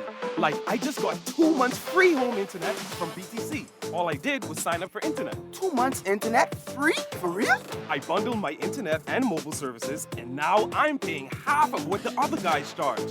Plus, as a new customer, I get 2 months internet free. What? Nah, that's a big deal. Switch to BTC Internet and get the second and third months free for new customers. Conditions apply. Breakfast just got better at Wendy's. Introducing the Breakfast Biggie Bag. Enjoy a double sausage muffin with 2 square sausage patties, a freshly cracked egg, and cheese served on a toasted English muffin, a medium waffle fries, and an orange juice for only $5.25, VAT inclusive. Add an apple pie for just $1 more. Say what? At Wendy's, better breakfast is all day. Offers valid in participating locations. Wendy's, different inside and out. Fidelity, we're good for you. I used to think of the bank as my personal ATM machine. A new car, new furniture, a weekend trip to Miami? No problem, just max out the credit card or top up my loan. I was a big baller until I realized that 75% of my salary was going to pay back all those loans. Fidelity's personal financial coaching was the best solution. Fidelity gave me a plan with a debt consolidation loan that has a built-in savings that pays 5% interest. I now only have one low monthly payment plus money in my pocket. Give Fidelity Bank a call at 356-7764 in Nassau or 352-6676 in Freeport. Visit any of Fidelity's locations or visit a website at fidelitygroup.com.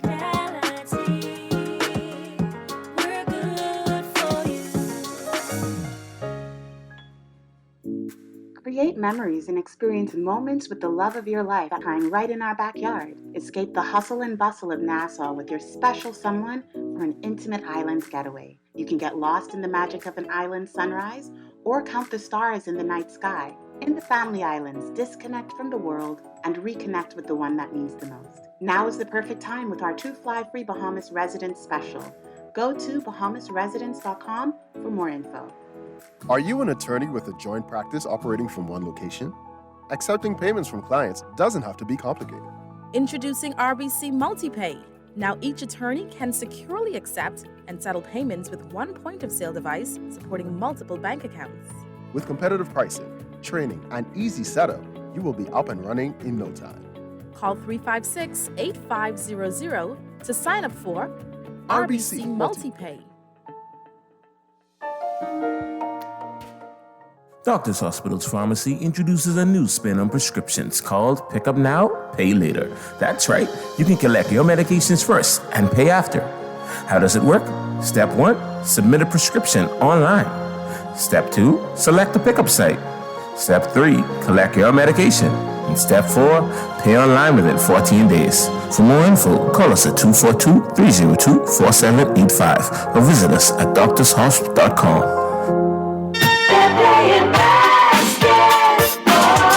That's right, boys and girls. Get ready to play basketball at the 34th Annual Jeff Rogers Basketball Camp, July 4th through July 29th at the Kendall G. Isaacs Gym, 9 a.m. to 1 p.m. daily. So parents, get your boys and girls ages 5 through 18 registered now. Applications available at the South Bahamas Conference of Seventh-day Adventists, Tonic Williams Darling Highway, and at the registration desk at Campsite Kendall G. Isaacs Gym. Special appearances by NBA players, legends, and coaches. So get your boys and girls registered now, ages 5 through 18, for the 34th Annual Jeff Rogers Basketball Camp, July 4th through July 29th.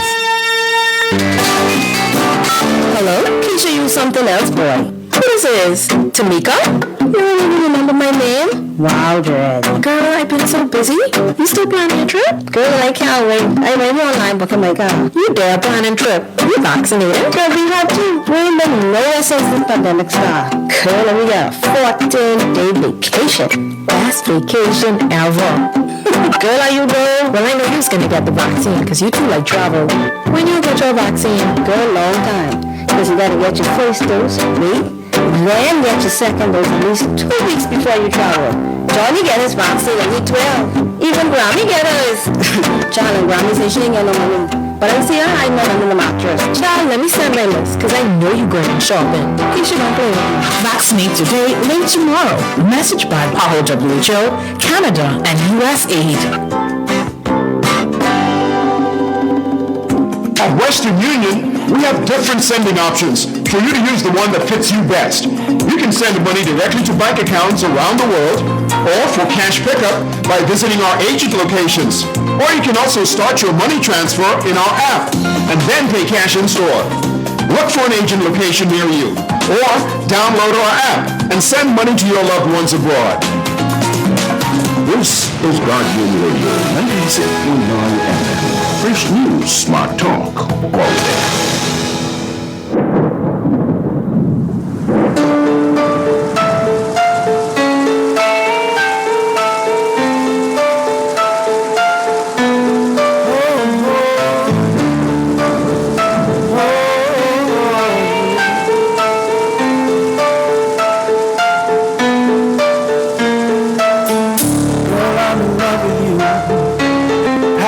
Infatuation fade,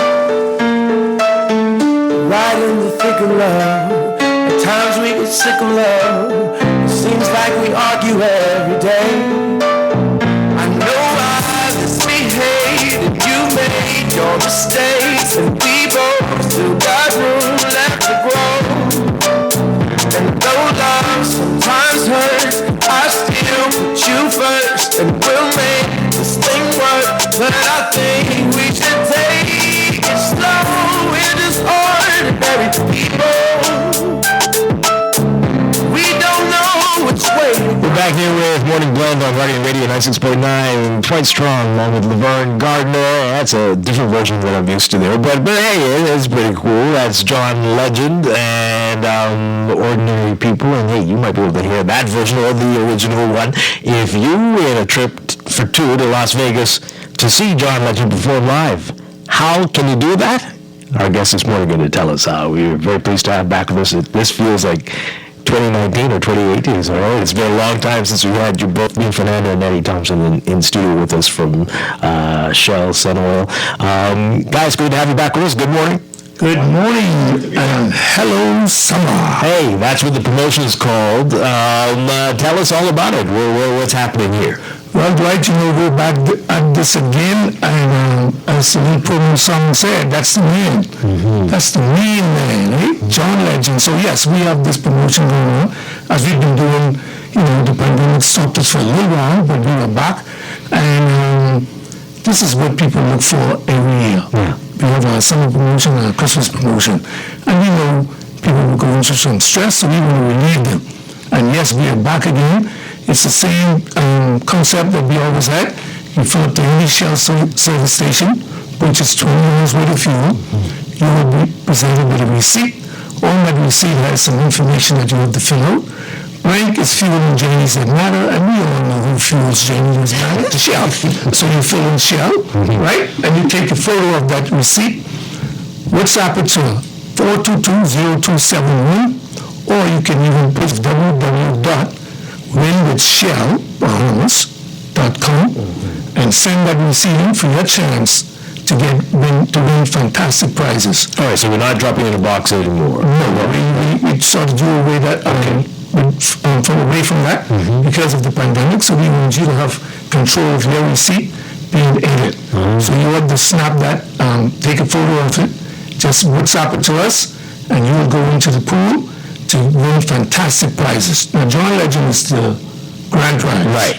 All right, so we have all kind of other fantastic prizes that Fabian will tell you. Okay, all right. Good. So what we tried to do is make sure someone could win all the time, not just waiting for John Legend. John Legend is the big finale, but we're doing a trip for two to Grand Isle to Exuma, so you can have that staycation, so you can get away and just enjoy, put your feet in the sand, put your toes in the water. Then we're also doing staycations locally. We're doing fuel vouchers, and then when that back to school time come around in September, we're sending you to Miami. Trip for two, big shopping spree. You can put some money in your pocket, go wild. That's what we're all about here at Shell. We're about giving back. We know it's a hard time. People being stuck in. Pennies and dollars are tight. We're trying to make your dollar go further. Wow. Okay. So what? Every week someone's going to win something. Is that how it works? Yeah. Every week. Yeah. So we're going to kick off. We'll have a live remote at the end of July, and we will be drawing one of the main prizes there. Okay. But we have where people can go random selections once you enter your receipts to the landing page and the WhatsApp. We will be doing random selections where people can win other prizes also. All right. Excellent. So this goes on for how long? Is it throughout because you mentioned back to school, so this is going into September? So it's going into September. So it's starting today, and we end on September 16th. Wow. Right. And so we'll have 3 live remotes, July 29th, August 19th, and September 16th. We'll have the grand finale, and that is when 2 people will take a trip to Las Vegas to see the man himself, John Legend. Yeah. So you said that fuel vouchers as well. Some people might think during these times that that's the grand prize. That's the hottest thing going around. Fuel vouchers. We want to kick it off right now to let them know how serious we are. So if anybody listening to us this morning and they want to win a fuel voucher, they can just call in with the right answer to telling us how much locations we have in Nassau. Oh, my goodness. We have quite a bit of service stations around the island. And, start thinking about it and call in. You can call my number 457-2720. The first person that calls with the correct answer, they will be eligible to win a fuel voucher. We could do it through here, too. You want to? Okay, yeah. Let's do that. 323-6232. 323-6232. Call in with the right answer. Say the question again. Yes. Tell us how many Shell locations we have on New Providence. And it's, under a dozen. And it's, more than 5. All right, we got a call coming in already. Let's see if this person has the right answer to the question. Caller, do you have an answer to the trivia question? Do you want to win some fuel voucher today? What's the answer? Good morning. Okay, good morning. Hi. I was on a question to get through, so we're going with 12. 12? Nope. You're short. You're almost there. You're almost there. Almost. Try again. 323-6232. 323-6232. Okay, so Fabian, tell us a little more about these other prizes, the big monthly prizes. Oh, sure. So, we're already here, and it's the month of summer. So we want you to feel summer. So you can stop on, once you spend $20, we can give you we have a J&B Steakhouse. You can go eat for two, dine, fill your belly. Yeah. We're giving away luggage because you might need to, bring back all those goodies in your luggage. We're giving away a luggage voucher. We're also giving away, you just want to get away for the day. You can't travel for the whole weekend. We sending you down to Powerboat Adventures. You go swim with the pigs, Nice. pet the shark and all that good stuff. So we're going all over the gamut, It doesn't matter. If you want to get some fuel, if you want to eat, we're giving away something that fills you anyway. This is Dexter. How do people with electric cars take advantage of this promotion?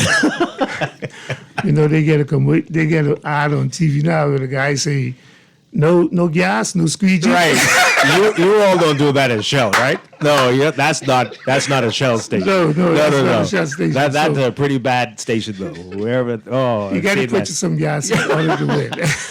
So sorry, no electric. move. Right. Let's hear if this person has the right answer. Good morning, caller. Do you have the right answer for our trivia question? Yes, good morning. Hi. Is it 10? Nope. Uh-oh. It's a little bit more than that. Oh boy. So I think you pretty much have the answer if you've been paying attention. Let's see if somebody else has the right answer. Good morning, caller. You're on the air. Yes, is it 9? Nope. A little bit more than that. So let me give you a little hint here. No, you already gave them a lot of hints. If they're paying attention, they can get it. I was just about to say that, Dwight. Any more hints, and you've given away the answer. And you have to give the prize to everybody. Or give it to Dwight. Yeah. One of those. Yes. All right. So tell us a little more about John Legend. When is the concert going to be? So John Legend is going to be in October. So he is doing a residency in Las Vegas right now.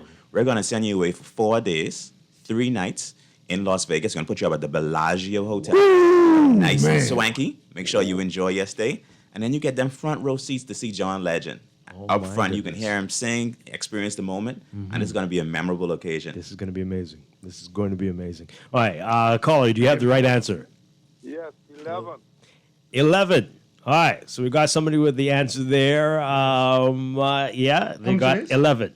No, it's not 11. What? It's not 11? It's not 11. Wait, what's happening here? It's not 11. Let's go. Thank Somebody you. else. This is fun. Okay. All right. Let's take another one then. Good morning, caller. You have the answer. Hi, good morning. Hi. Good morning. It's 13. Right on the number. Who's this calling in?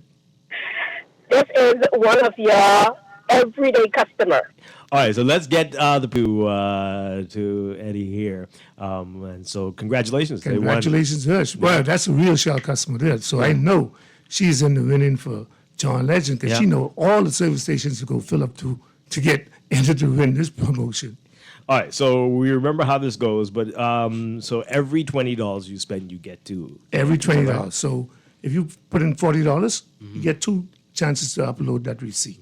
Put in $60, you get 3 chances to enter that receipt. Yeah. So, and if you go to the service station 3 times in a week, all of those is no limit.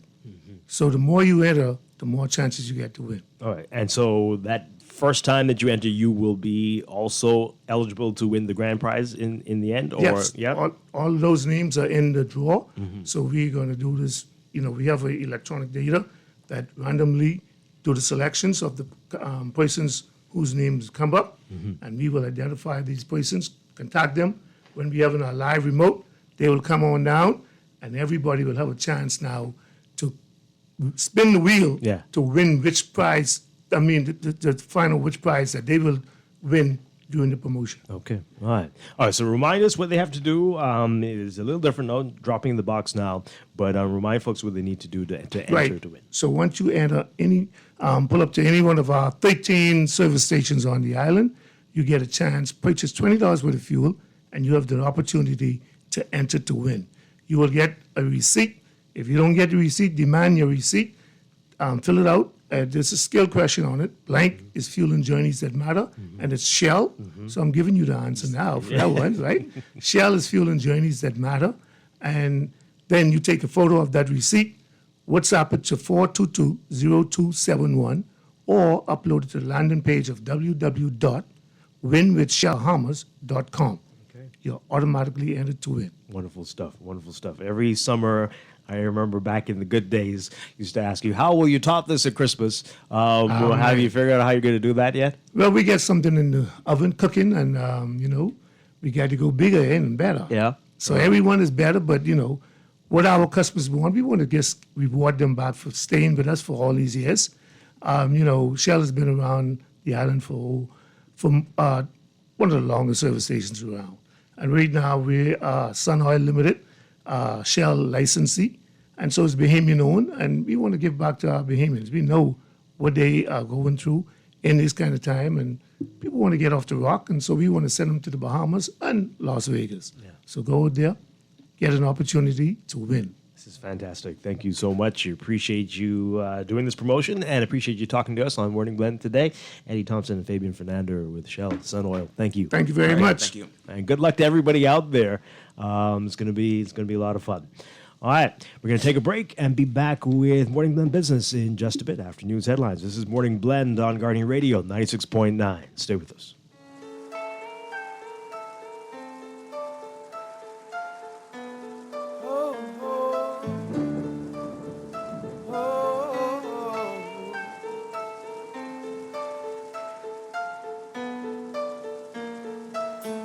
Girl, I'm in love with you.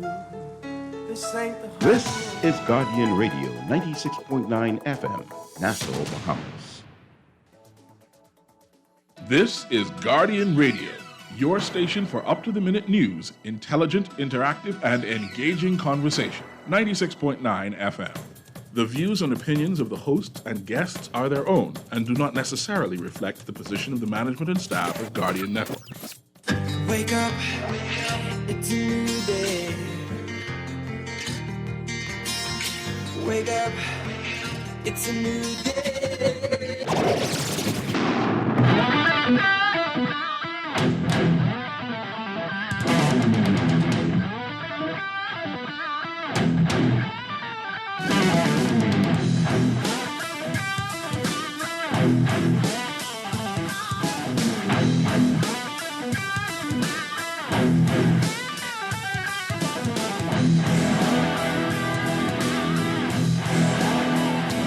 Good morning and welcome to Morning Blend Business on this Thursday, June 30th, 2022. Welcome back to our Morning Blend listeners. Once again, I'm Dwight Strachan along with Laverne Gardner. And this morning we've got a lot to talk about in the business news world, including gas prices. Gas prices, we just talked about a special promotion there, but this is on the on how much it costs to buy gas. And one company deciding to lower its price to ease the burden on motorists. And that leads to many other questions, but we'll get to that afterward.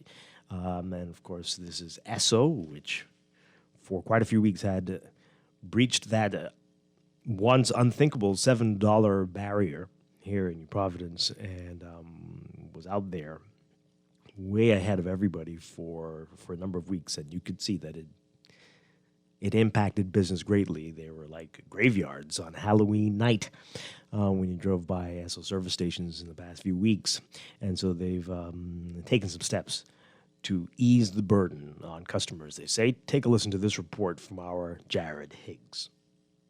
The lower price is down to purchasers, locking in a better price as oil prices have declined globally. Kudos to those guys that work behind the scenes to try and keep prices at a certain level. With Esso's previous price of $7.39 per gallon, by far the highest seen among New Providence's major retailers. Vice President of the Bahamas Petroleum Retailers Association, Vasco Bastian, says they saw a drop in sales at that price point. Sales were down 50%. Customers weren't responding to that well, and people are now going for the best price. And hopefully, this will get our customers to come back to Esso. The increase in gas prices is due in part to the Russian invasion of Ukraine and rising inflation. Residents on the Family Islands are reeling from even higher prices in their respective communities. Nassau Guardian research revealed that the price of a gallon of gas is $9 per gallon in Mayaguana and higher than $8 on several islands, including Andros, Cat Island, Inagua, and on some Abaco Keys. Back in New Providence, customers at Bastian's Esso station on East Street and Soldier Road were grateful for the 45-cent price drop. 47-year-old Jacqueline Roll says she's happy for the chance to get more gas. Whoever knows me, I always want to eat because I do a lot of driving. So when I get the money, that's when I can put it in. You know, I go with faith. So now that I'm here, I said, let me put 125 in now, Another customer, 35-year-old small business owner Maria Miller, was happy for the decrease, but she suggested the price is still too high. It's good that it went down, but it ain't no big to-do, but, it's good that it went down. How do you cope with these high prices these days? Gas, groceries, everything else that we have to cope with? Well, we don't have a choice. So it's more tolerated than coping. Prime Minister Philip Davis told reporters on Monday that he believed the key to relief was the removal of sanctions on Venezuela. He added that the Bahamas and other small island developing states were lobbying for the removal of those sanctions. And while Bastian is hopeful that the price stays low, he's cautious when asked what the future may hold. My predictions in the past has been good and has been bad. At this time, I can't say exactly what it's going to be, but I just hope it stays around this same price, and hopefully it'll benefit again all of the consumers. I hope and pray it don't go beyond the current price right now. Reporting for the Guardian News Network, I'm Jared Higgs. Okay, all right. So let's get your reaction to all of this, folks. There's more on this in the Guardian business section today. Our Paige McCartney writing about this, saying that Esso was able to buy gas at lower prices, so they passed that on to consumers. That's what happened with the price change. With the price change, it either goes up or it goes down. And in this case, it went down, and Esso was able to pass that price on to consumers. And of course, they've been lobbying, the retailers have been lobbying for the government to do something, to step in, if only temporarily, to perhaps increase their margins, they're saying. And others have said maybe they need to have a cap on the gas tax or eliminate it for, if only for a few months, something. But despite the escalating prices, the government has said it will not increase profit margins for gas retailers as has been requested. And petroleum dealers have been in ongoing discussions with the government to determine the best way to bring relief to motorists, but have failed to articulate the plan. Vasco Bastian, you heard in that report there, says he believes that market conditions will improve in the near term. All right. We're likely to see this type of fluctuation for a bit, but it's still high, 323-6232, 325-4316, 325-4259. Tweet us, Facebook us, text us, 422-4796. Now, it was interesting, Laverne. I mean, there were choices here, and so people made the decision based on what the prices were. But when they all are there, God forbid, what are we going to do? We just have to suck it up, or are we going to change our habits, what we're doing? There's still a lot of people just driving around and sitting in traffic, idling for a long period of time. Are we really making the changes that are necessary to conserve and to not have to spend all this money? And I don't know. Right? But let's hear what you have to say about it. And what does this mean? Are people just going to okay, well, I can just go back and buy as much now as ever before? Or is it like what one of the people... how long is this going to last, right? Because your car can only take so much fuel, Right. So what do? They were able to get their fuel at a lower price, and so they were able to pass it on to the customer. But what happens in a month from now? Yeah. Are we back to, are you going to be back to over $7? almost $8 a gallon. Yeah. Now, in this report in the business section, Bastian says that he believes that this is going to improve. He says, quote, I have a funny feeling that prices will start to trend down because I'm starting to see oil prices trend down. And with the new talks by the U.S. government regarding the lifting of the embargo with Venezuela, you see the United States was able to lift that embargo on Venezuelan oil. You will have gas prices in the region down by 25%. Just so you know, Venezuela has the largest number of oil reserves in the world, and with more than 300 billion barrels in reserve. Okay. So, are you changing your habits? Are you doing anything differently? What about you, Laverne? How are things? I know the prices haven't reached where we are. No, up there in but Grand Bahama. But definitely, I try to minimize where I go. I try to avoid the up and down because it's not as high as that. It's about either 637 or 647. Like I told you before, I try to intentionally not look because I know I have to put gas in the car, and if I have to look at how much it costs a gallon, I'm just gonna be like, maybe I should just park this completely. But I definitely try to minimize the up and down wherever I can. So, it's not just, oh, well, let me go here. And then you try to consolidate all of your errands and get done what you need to get done in the most efficient way possible.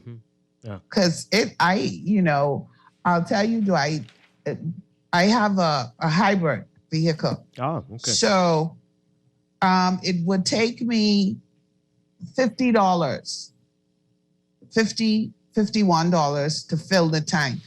And that's after, I'm saying, okay, let's round it up, and they shaking it to get it, you know what I mean? To like $50, right? You are very lucky. $50. So $50. It's a hybrid, right? So I went to the gas station to fill it up the other. Man, Dwight, you know how when your tank is almost full, it like the numbers start to slow down as it's pumping. That was full speed past $50. What did you end up on? I started to get emotional. I was like, good Lord. And then I'm like, okay, 53, 54, flying past 55. I'm like, okay, all right, let me stop looking. Oh boy, what is this gonna be? Flew past $60. Oh. It took me $67 to fill my tank. Well, let's talk numbers though. When I tell you what mine would do, but how long does that last for? If I don't have a lot of errands, I can get away with 2 weeks. Oh, yeah. I could get away with 2 weeks. Aren't you lucky? Yeah, $50 for me today. I don't know. Yeah, you're saying aren't you lucky? But like I hear the sarcasm. Yeah, that could only be sarcasm. 50 today will not get me to half. Not at these prices. No, it won't. So and how much does it cost you to fill up? Or you? Well, don't I fill up? haven't tried to do that. I wouldn't even think of it. But I remember the last time I tried I did fill up. This was when we thought 5 something was a lot. Remember? Right. Mm-hmm. Back then, when it went, you should have seen the pump attendant. He nearly had a stroke.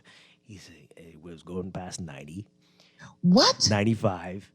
And then when it hit 99, he said, "Oh my God, boss, what the?" And I say, yeah. So that was 5 something. So at nearly 7, okay, I so wouldn't I even can try. imagine. No way. No way. You can't afford to fill your car. What kind of car do you have? It's a V6 sedan. It's and that would last me maybe a weekend, 2 days. Wow. Yeah. So this is crazy. Let's see what this caller has to say. Good morning, your Morning Blend Business. Hello. Hi. Good evening. Anyway, I found some. We on news report here. Who say Okay. I don't know what what that was about, but we're talking. What was that? Okay. 323-6232. If you know what we're talking about the gas prices. and what's happening here. And let us know what you think there. So these are tough times, and we Maybe hope the other service stations need to find out where Esso purchased their fuel from, so that they too could lower prices. Are we going to enter a price war now? we've You know been what I in that. mean? We've been in that. But hopefully they too will be able to get theirs lower, and that means Right, go even and lower then than this. adjust their prices on to the customers, because what's not happening, like in the U.S., I believe the president, he put a cap on the tax that the government gets. Yeah, well, they're hoping to do that, right? Yes. Right, that's what he's hoping to do. But we're not hearing that here. Like, the government isn't announcing that they're exploring that option. You know what? We're going to put a cap on the tax that we receive. Yeah, no, they flat out said Which would they are be gonna do right. it. They're not doing that, and they're not increasing the profit margin for the service stations. Right. So what are we doing other than having a feeling things may change? And praying. Yeah. Praying that other people change or do Like, something. couldn't we do that for like 6 months? Even 3. Okay, 3 months. Even 3.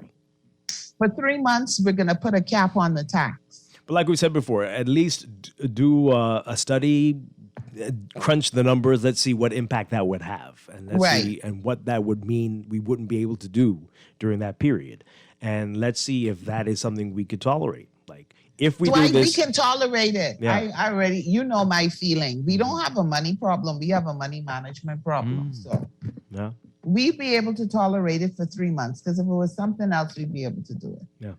Other people sending us their messages about how this is hurting them. 70 can barely get me to 3/4 tank. Oh, wow. Yep, that sounds like me as well. Barely to 3/4, or it touches 3/4, and then as soon as you drive out of the station, it heck just happened. Yeah, a quarter tank in fumes. Oh boy. But again, this is raises the question. We need to be like you, Laverne, get a hybrid, or even better, get an electric. Of course, there are other challenges there, price and availability. But we know that there are dealers here. We know that, and so, but if you can't afford, right, and everyone's having a problem, the rising prices for everything else. Do you have the money for a new vehicle at a time like this? So it is a lot of pressure on folks. Let's take this call. Good morning, call. You're on the air.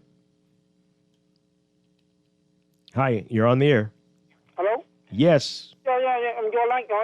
Yeah. Are you talking about what we're talking about? We're talking about I'm talking about you're talking about. That's Okay. what I'm trying to say. Mhm. Because you're no supporter.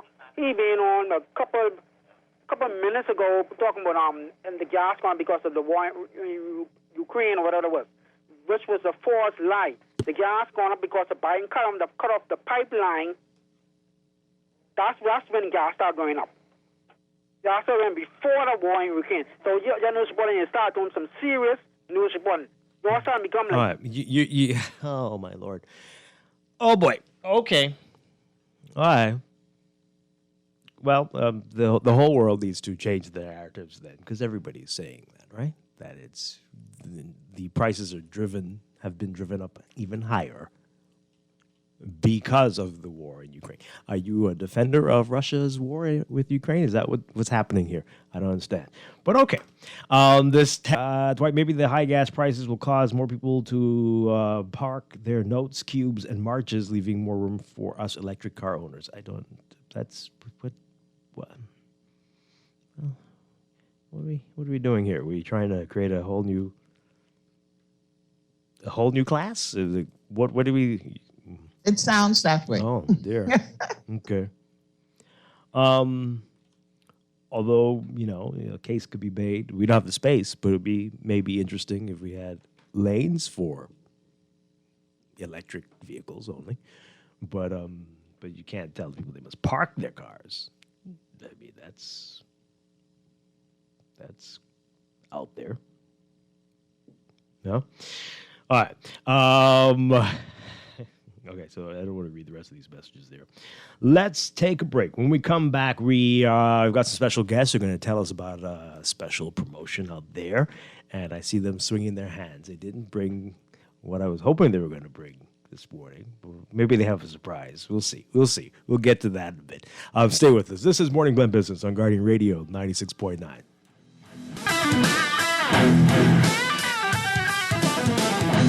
Wait, you know what's going down tomorrow? Nobody, what happening? Joe bringing these knives to school. He could do Junior in. For what? Wait, he fooled with Joe girl. Mother sick. And you know Junior don't back down for nothing. So that means you got a big fight tomorrow. So whose side you on? Side? I trying to stay in school, not Simpson Pen. We gotta tell somebody about this fight. Tell somebody? I ain't no snitch. I mean cool, you know. Wait, if you so cool, then you need to stay in school and stay out of the fight. Yeah, but if I don't hang on Joe's side, how many boys coming for me next? All right, so we definitely gotta tell somebody. We gotta prevent the fight. What I say, I don't want nobody call me snitch. We could just call Crime Stoppers. You could report what you know, and nobody gotta know it's you. So how did I work? All you gotta do is call them, or you text them through the Crack Crime Bahamas app, and nobody can know it's you. Then the police come looking for me for more info, and when they finish with them, Joe them coming looking for me?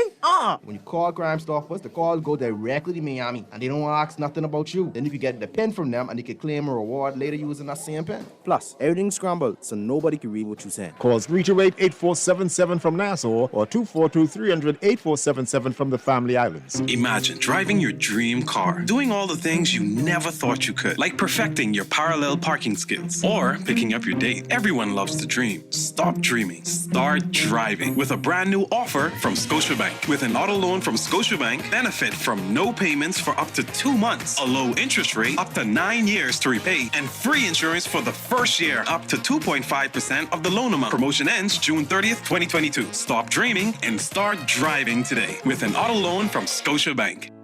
Earning zero interest on your savings at the bank? With as little as $100, you can start earning interest on your money while you're sleeping, eating, or standing in line at the bank with the CFAL Savings Express Plan. Putting $1,000 into our mutual funds and earn interest there too. Because at CFAL, your interest is our interest. Visit CFAL.com to start now.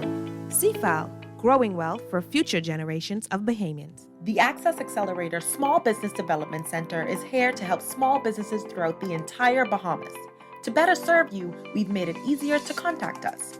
Call 461-7232, WhatsApp 359-0626 or 359-2394, email helpdesk@spdcbahamas.com, or submit a ticket when you visit our help center at accessaccelerator.org.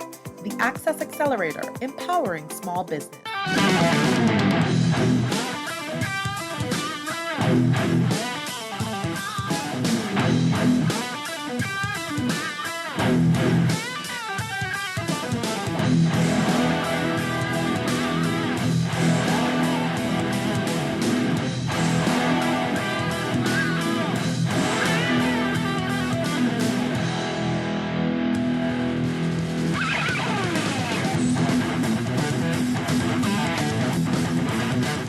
And we are back here with Morning Blend Business on Guardian Radio 96.9. Dwight Strachan along with Laverne Gardner. And we've got, this is the final day for a big promotion with Bud Light. And here to tell us all about it, very pleased to welcome Bud Light Brand Manager for Jimmy's Wines and Spirits, Nathan Arnett.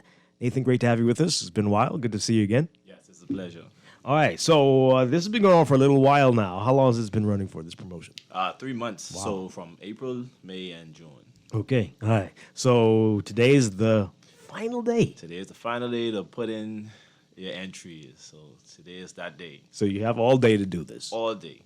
And, all day until 6 o'clock at the Jimmy's store. And then, our participating locations, some of them go up till 9, 10 o'clock. Wow. So, All right. so you have all day, basically. No excuses. And you want to enter this because it's a great grand prize. There's a great grand prize. So the big three, it's a 3-pack promotion.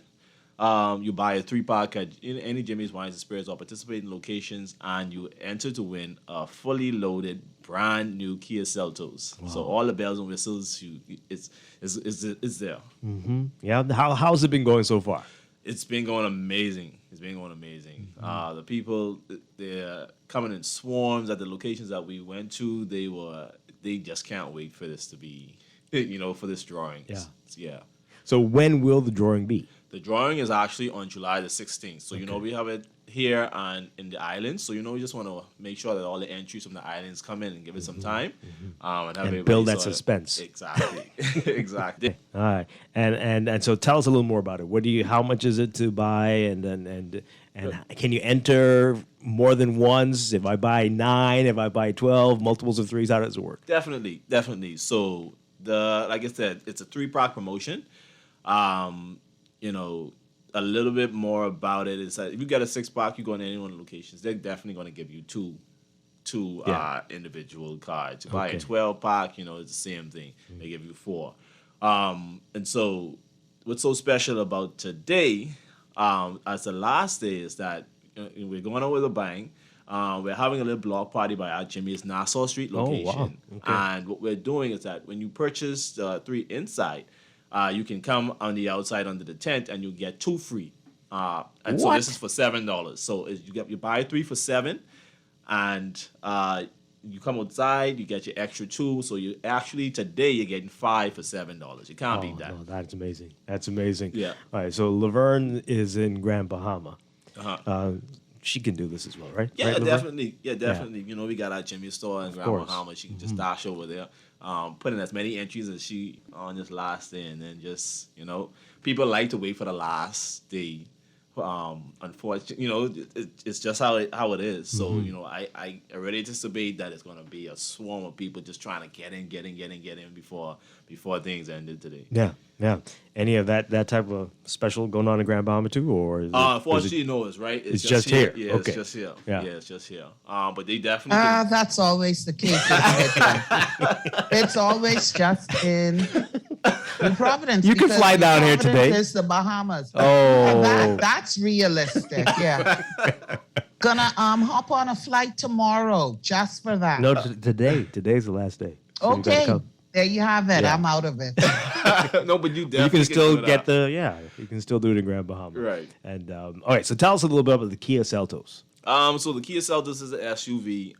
It's fully loaded, has the full touch screen, nice rims, good leather seats, everything. So you have it's like I said, it's fully loaded. It has everything. Seen the road, nice looking, pretty nice reverse looking. camera, everything. Also with it comes with 5-year warranty. So it can't beat that. Yeah. You don't have no problems with the car for a full 5 years, and have EMS service, for 3 years. So you really can't beat that. You're Yeah. getting all this for $7. So Right? right. That Exactly. the most affordable car ever. Right. All right. So tell us about the locations. I mean, people know where Jimmy's is, but remind folks. Right. So some of the locations, definitely all the gym stores here, 3 in the islands. You have some other stores, just to name a few, like Michael Wholesale. You have just right there on Cornwall Avenue. You have like Shanghai. Just to name a few. It's a bunch to name everyone, but once you go to your favorite liquor store just around the corner, if you see that entry box, you see the poster, you know that they're running a big 3 promotion. Yeah. Wonderful stuff. All right, so how are you gonna top this one after this? What's next for Bud Light? Well, we'll see. Yeah. We definitely will see. We have some amazing promotions coming up after this. But yeah, we can't spoil. We can't spoil the fun, but we definitely have some more fun and amazing promotions. All right, so now I'm gonna stray a little bit here. But okay, so the popularity of Bud Light, we know it's the best-selling beer in the U.S., right? But it's really getting big here. Right, how big is Bud Light in the Bahamas? It's the number 1 imported beer. Yeah. Okay. So yes, it's the number 1 imported beer. So that's the favorite. But it's the number 2 beer here. And that's it's big. That's big. That's big. Yes. Wow. Yes. How close is it to dethroning? I could. Yeah. Oh boy. Mm-hmm. We're trying to getting get up it. there. Yeah. Why do you think it's so popular? Like it's a light beer. It's easy to drink. It's good on the taste. And it's quite refreshing. Yeah, it's quite refreshing. Yeah. So you can't really go wrong with that. People like easy to drink beers. Won't weigh you a lot down. of people don't really like the bitterness, of it. So because it's so easy to drink, at a good price point, can't go wrong. And deals like this help too. Deals like this today. All right. So remind folks, this is your final few hours to take advantage of this. Remind people what they need to do and about what's happening on Nassau Street today. Right. So just to let you know, so it's like I said, the Big 3 is a 3-pack promotion. You buy your 3-pack at any Jimmy's Wines and Spirits or participating locations. They'll give you your receipt and an enter to win card. You fill out your name, number, email. If you have that, just make sure you put a number or email on there that we could reach you at, because you don't want to miss out on this. Definitely not. And then you put it in the enter to win box. Yeah. The grand drawing is July the 16th. It's going to be at Nassau Street, Jimmy's also. But today, for the last day, we're doing a block party. So you buy your 3, you come outside under the tent, you get 2 free for $7. So you get 5 beers for $7 today. That is And that's amazing. from 2 to 6. Any truth to rumors that the Celtics will be filled with cases of Bud Light? I think you started that. What? I think it's you. You started that. We could talk. Yeah. Maybe. All right. So we're looking forward to this. And where are you going to be doing the drawing? The drawing is going to be at the Jimmy's Nassau Street location Okay. also. All right. Yeah, so it's going to be pretty good. This is amazing. Good stuff here, Nathan Arnett. Thank you so much, Bud Light brand manager.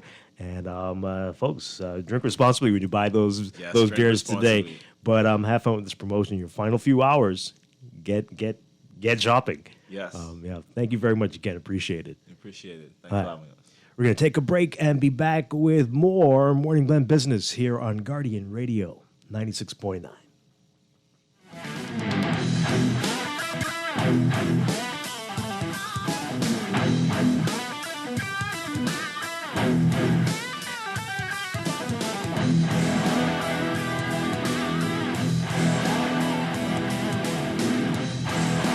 Switch for better when you move your mortgage to Scotiabank. Leave behind that old mortgage plan and open the door to a low interest rate. No payments for up to 2 months and cash back of 2.5% of the mortgage amount up to US $10,000. And guess what? It gets better. Apply for your Scotiabank credit card and enjoy a low 9.99% introductory rate for the first 6 months. Switch for better and upgrade your mortgage today with Scotiabank. Offer ends June 30th, 2022. The Access Accelerator Small Business Development Center is here to help small businesses throughout the entire Bahamas. To better serve you, we've made it easier to contact us. Call 461-7232, WhatsApp 359-0626 or 359-2394, email helpdesk@spdcbahamas.com, or submit a ticket when you visit our help center at accessaccelerator.org. The Access Accelerator, empowering small business. Fidelity, we're good for you. We know how important collecting your money can be to the success of your business. Start your relationship with Fidelity today so that we can show you the many options available to you with our merchant services. From click and pay options online to merchant terminals and e-commerce options.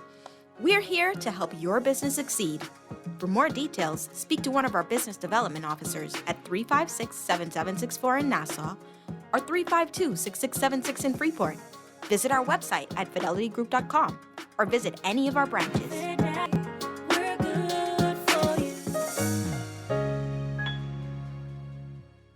For 25 years, Advantage Insurance has provided coverage for your most prized possessions, offering insurance plans to cover your vehicle, home, business, and boat with customized options that work with your budget. Now, Advantage says thank you to all our loyal customers and business partners over the past 25 years. Call 356-0285 or visit Advantage Insurance on Collins Avenue today. When every dollar counts, count on Advantage. Celebrating 25 years of service.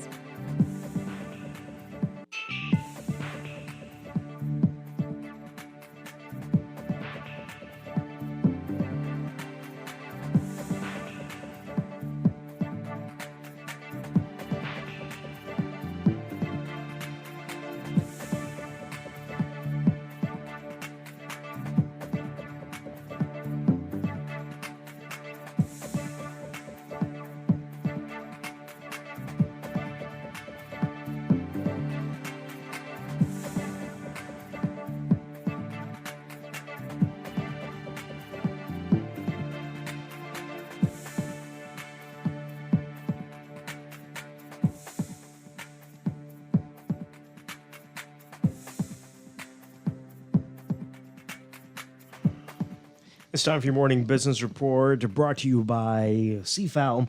The Caribbean Catastrophe Risk Insurance Facility has released a report explaining that the Bahamas did not qualify for an insurance payout after Tropical Cyclone Alex dumped rain on the northern Bahamas earlier this month.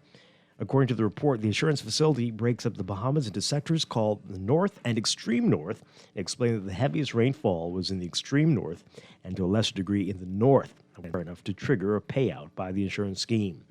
The report explained that the rainfall index loss for both covered area rainfall events were below the attachment points of the excess rainfall policies of both regions, and therefore no payouts are due to the government of the Bahamas.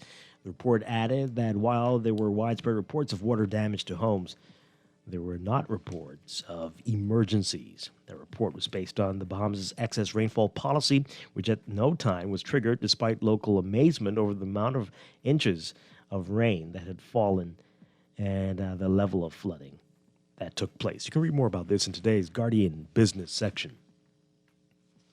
A local company's attempt to sue the government for interlocutory injuncture relief over the acquisition of a part of its property on the corner of Village Road and Parkgate Road has been dismissed in the Supreme Court.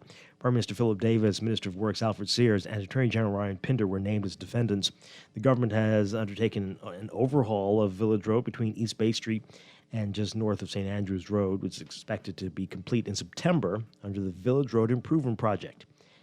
MG applied to the Supreme Court for a declaration that the acquisition of the property is null and void, as well as damages for trespass and costs. The government informed the property owner on October 19, 2019, of its intention to acquire and possess 5,000 square feet of the half-acre lot. This was gazetted earlier in the year on May 17, 2019. MG argued that acquisition was flawed and wanted to restrain the government from acquisition of the land until a trial. Justice Ian Winder said in his decision that even if the process was flawed, the state still had a constitutionally recognized power to exercise eminent domain. Read more on that in today's Guardian business section. And Crypto Bahamas to buy out Bahamas rooms for the next crypto convention, contending in a statement that the 2023 Crypto Bahamas event will take over the entire Bahama resort. During its inaugural Crypto Bahamas event in April, Anthony Scaramucci, founder of Global Thought Leadership Forum, SALT, told the media that he wants to take the entire hotel next year. SALT teamed up with Bahamas-based cryptocurrency agency FTX to host the conference. This year, the event attracted 2,000 visitors. The SALT and FTX statement revealing that Crypto Bahamas 2023 is expected to take place April 18th through 21st. CEO FTX Sam Bankman-Fried saying in the statement next year's conference will be bigger and better.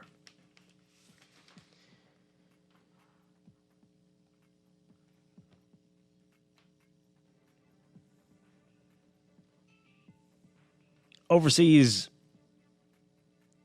from the U.S., a key measure of inflation that is closely tracked by the Federal Reserve, jumping 6.3% rather in May from a year earlier, unchanged from its level in April. Thursday's report from the Commerce Department providing the latest evidence that painfully high inflation is pressuring American households and inflicting particular harm on low-income families and people of color. The report also said that consumer spending rose at a sluggish 0.2% rate from April to May. Consumer spending is beginning to weaken in the face of high inflation, but it's still helping fuel inflation itself, especially as demand grows for services ranging from airline tickets and hotel rooms to restaurant meals and new and used autos. According to a senior economist at BMO Capital Markets in a research note, this should come as no surprise that U.S. consumers are paring their spending due to the high cost of everything.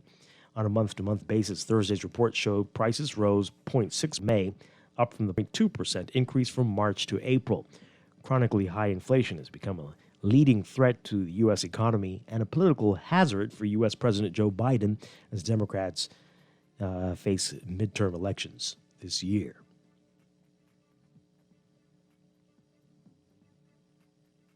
And Europe is preparing to lead the world in regulating the freewheeling cryptocurrency industry at a time when prices have plunged, wiping out fortunes, fueling skepticism and sparking calls for tighter scrutiny. The European Union taking a first step late Wednesday by agreeing on new rules subjecting cryptocurrency transfers to the same money laundering rules as traditional banking transfers. A much bigger move was expected as EU negotiators hammer out the final details late today on a separate deal for a sweeping package of crypto regulations for the bloc's 27 nations, known as markets in crypto assets. Like the EU's trend-setting data privacy policy, which became the de facto global standard, the crypto regulations are expected to be highly influential worldwide. The EU rules are the first comprehensive piece of crypto regulation in the world, according to one venture capital firm. Closer to home in your Market Watch, recapping trading on the BISX from Wednesday, your market movers, Benchmark moving 6,000, closing up 19 cents to 2.44. Commonwealth Brewery moving 7,000, up 2 cents to $9. Commonwealth Bank moving 131,000 shares, down 20 cents to 3.35. Fidelity Bank moving 5,000, up 68 cents to 17.26. Consolidated Water down 2 cents, closing at 2.80. Emira Incorporated down 3 cents, closing at 11.49. The BISX All-Share Index closing at 2,612.26, down 16.95. That's your Market Watch. And that is your morning business report, brought to you by Generations.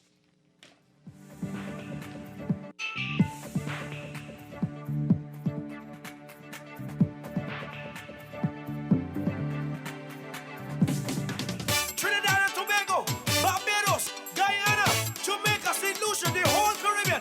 This is a brand new one from the Bahamas. I want to see you doing it. I want to see you touching yourself. Come now. Hey, hey.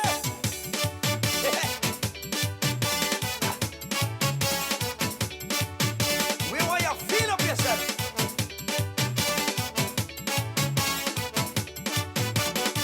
Come and hold your head up high. Wind around, girl, and touch the sky. Shake your body down to the ground. Up and down and wind all around. I want you to hold your head and hold your ears and hold your nose and hold your mouth and hold your neck and hold your shoulders, hold your chest and touch the rest. Come on, shake it up, shake it up. Shake it up, shake it up. Shake it up, shake it up. Shake it up, shake it up. Shake it up, shake it up. Shake it up, shake it up. Shake up your body line. I want you to feel me. We're back here with Morning Blend Business on Guardian Radio 96.9. Dwight Strachan along with Laverne Gardner on this Thursday morning. We are talking about what's in the business world. And again, take advantage of that amazing promotion that Jimmy's has going on, the Big 3 promotion with Bud Light.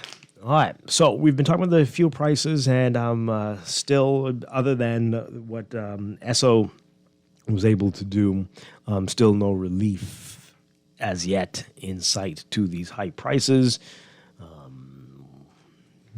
Many are hoping that things can happen, but as we said, just hanging on to hope while these prices are escalating and everything else seems to be going up, as we're hearing all over the world. And others are calling for prices to be increased or for their prices to be allowed to be increased. We saw earlier in the week that the LPG gas retailers are hoping for relief, and they want price increases, a double-digit percentage increase.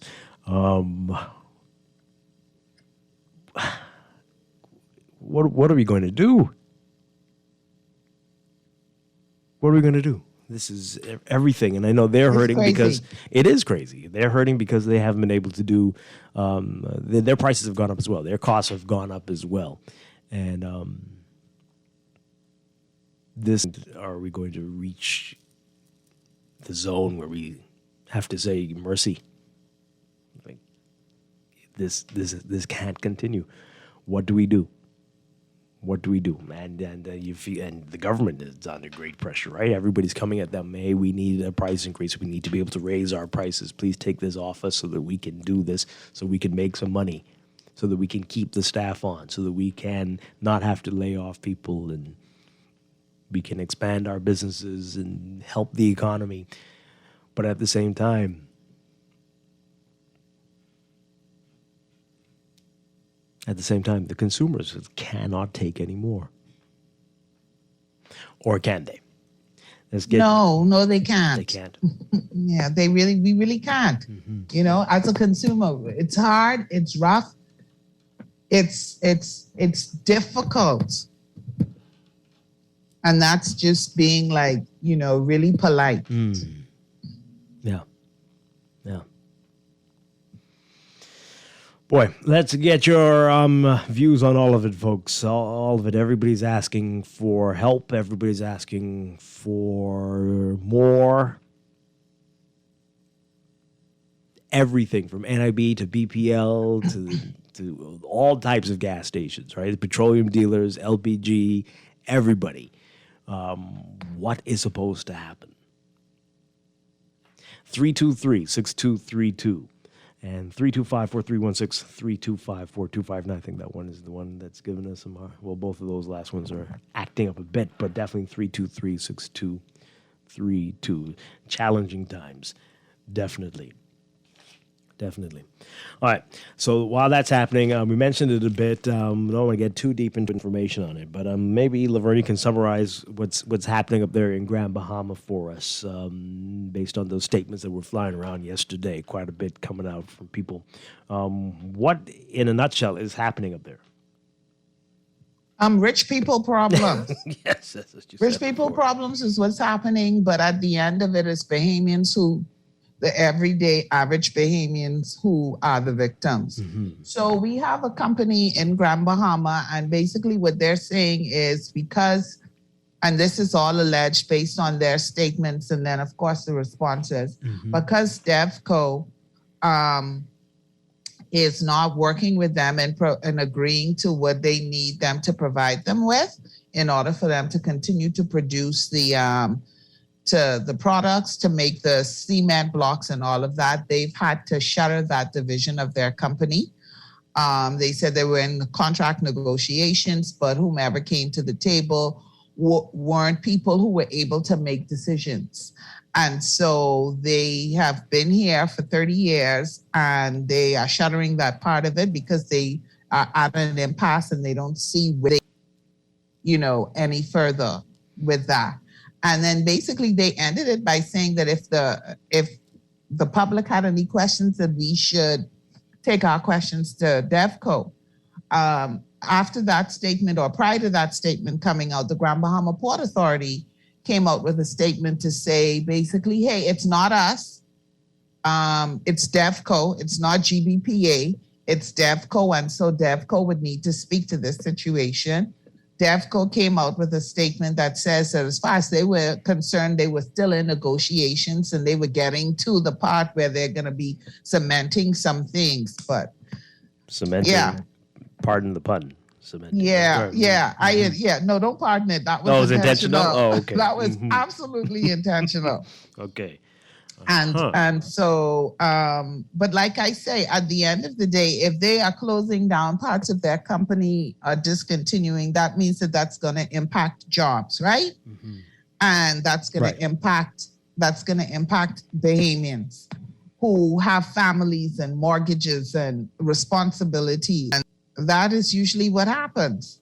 So we don't know. It's a back and forth kind of a you say, I say thing. Because one party is saying, hey, we were still at the negotiation table, and the other party is saying there's no more negotiation.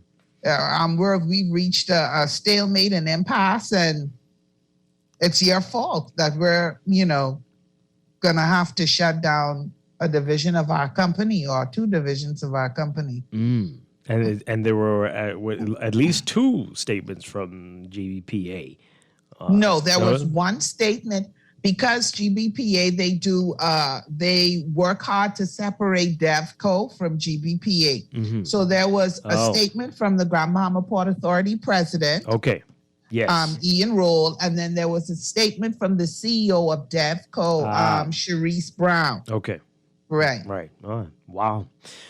Oh boy! So, do we know where things stand with it, or is it still back and forth, or? Well, just based on the statements and all of the different press releases, it doesn't appear that there is a back and forth. From Gold Rock, which is the company, they said that that DEFCO, GBPA, they named GBPA and DEFCO. They're saying that, and I'm just quoting the statement, has made it clear that they are not willing to work with us. And they go on, like one of the closing paragraphs is, in summary, it has become clear that the Port Authority is willing to undercut our 30-year investment for their own short-sighted financial benefit. This has forced the Gold Rock family to take this position. So it doesn't sound as if negotiations are ongoing. It sounds as if this has come to a complete stop and they are going, and Gold Rock is discontinuing block and ready mix. My goodness. All right. Yeah. The statement talks about their hearts are heavy for their employees and their families and customers. Do we have any idea how many employees may be impacted by this? No, I don't. I've been trying to find out, but I have not been successful as yet. But so no idea are going to be impacted by this. But Dwight, the delicate state of Grand Bahama, one family is like, it's too much, right? And so this is what has happened because apparently DEFCO will not provide them with the necessary materials that they need for their block and ready mix division, according to them. And then DEFCO is saying, it's crazy because, their press release is like, we're done. And DEFCO is saying that they, They're still trying to negotiate. I don't want to misquote. DEFCO began new contract negotiations in earnest in May of this year. The terms and conditions of the new proposed contract are now in the final stages. So what? Your DEFCO is saying that they're in the final stages of the contract negotiation with this company, but the company is like, no, we're not in the final stages because you're not trying to work with us or live up to this agreement. And they even go in to mention that they were requested. Let me find that quick, because again, when you're saying these things, you like to quote it right. Yes. But there's a part in here that they're saying that. This is from Gold Rock you're talking about. You're right, from Gold Rock, where they're saying that they are not. Okay, here it is. No representatives with a decision-making ability attended the meeting, the negotiation meetings, including Sharice Brown, who was scheduled to attend but did not. Gold Rock was told that what was proposed was non-negotiable. The remaining materials were promised to be sold to an international company. So apparently whatever materials that they need, they couldn't get, and they were saying it was already promised to an international company. We don't know who the company is. And so they're saying we cannot continue to sustain further investment in the affected businesses with the limitations proposed by GBPA and DEFCO. And there's a part in here where they're saying, I'm looking for it, they're saying that they were asked to build a marina or something like that, and they're not going to do it. Let me see if I can find that. Go to the island. My goodness. So it's crazy. It's back and forth. But again, at the end of the day, it's going to be us. Yeah. Bahamians who suffer. Yeah, it has made it impossible. This is Gold Rock, as you said, made it impossible to have a sustainable investment on the island. When asked about an alternative source of aggregate materials, they proposed to redesign and build them a marina. Gold Rock will not be doing that. And they said they're not doing that. Wow. But yeah, as you said, it's so bizarre because DEFCO is saying that they're still willing to negotiate and still. DEFCO is saying that they're in the final stage. It's crazy, Dwight, because you have a statement from DEFCO where they're saying they are in the final stages of their agreement, of this contract, and you have the company saying that these things are non-negotiable and we don't see a way out, and so this is it. Yeah. They've already made a decision.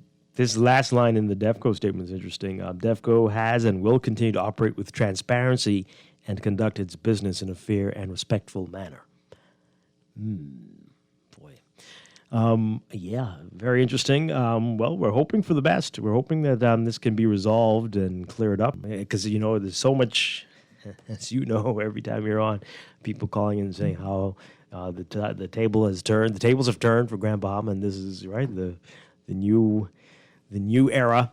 But for every step forward, we always see something like this. And that's the thing, of it. And it's so interesting because before this happened yesterday, the Port Authority, they had what they call a town meeting where they're talking about various investments that's coming on stream between now and 2024, 2025. So, and it was well attended, and then they had their different divisions there where you could go and sit and talk and encouraging you to buy land and say, you had the president also talking about different proposed investments that people could start to think about based on what's coming on stream. And then the following day you have this. My goodness. Well, we're going to keep watching this one and see where this goes. Oh boy. But always something up there. Yep. Laverne Gardner. Yes. Thank you so much. Pleasure. Yes. Thank you. We'll talk with you again soon. Okay. And that's it for Morning Blend Business and Morning Blend today. We'll be back tomorrow morning with another show.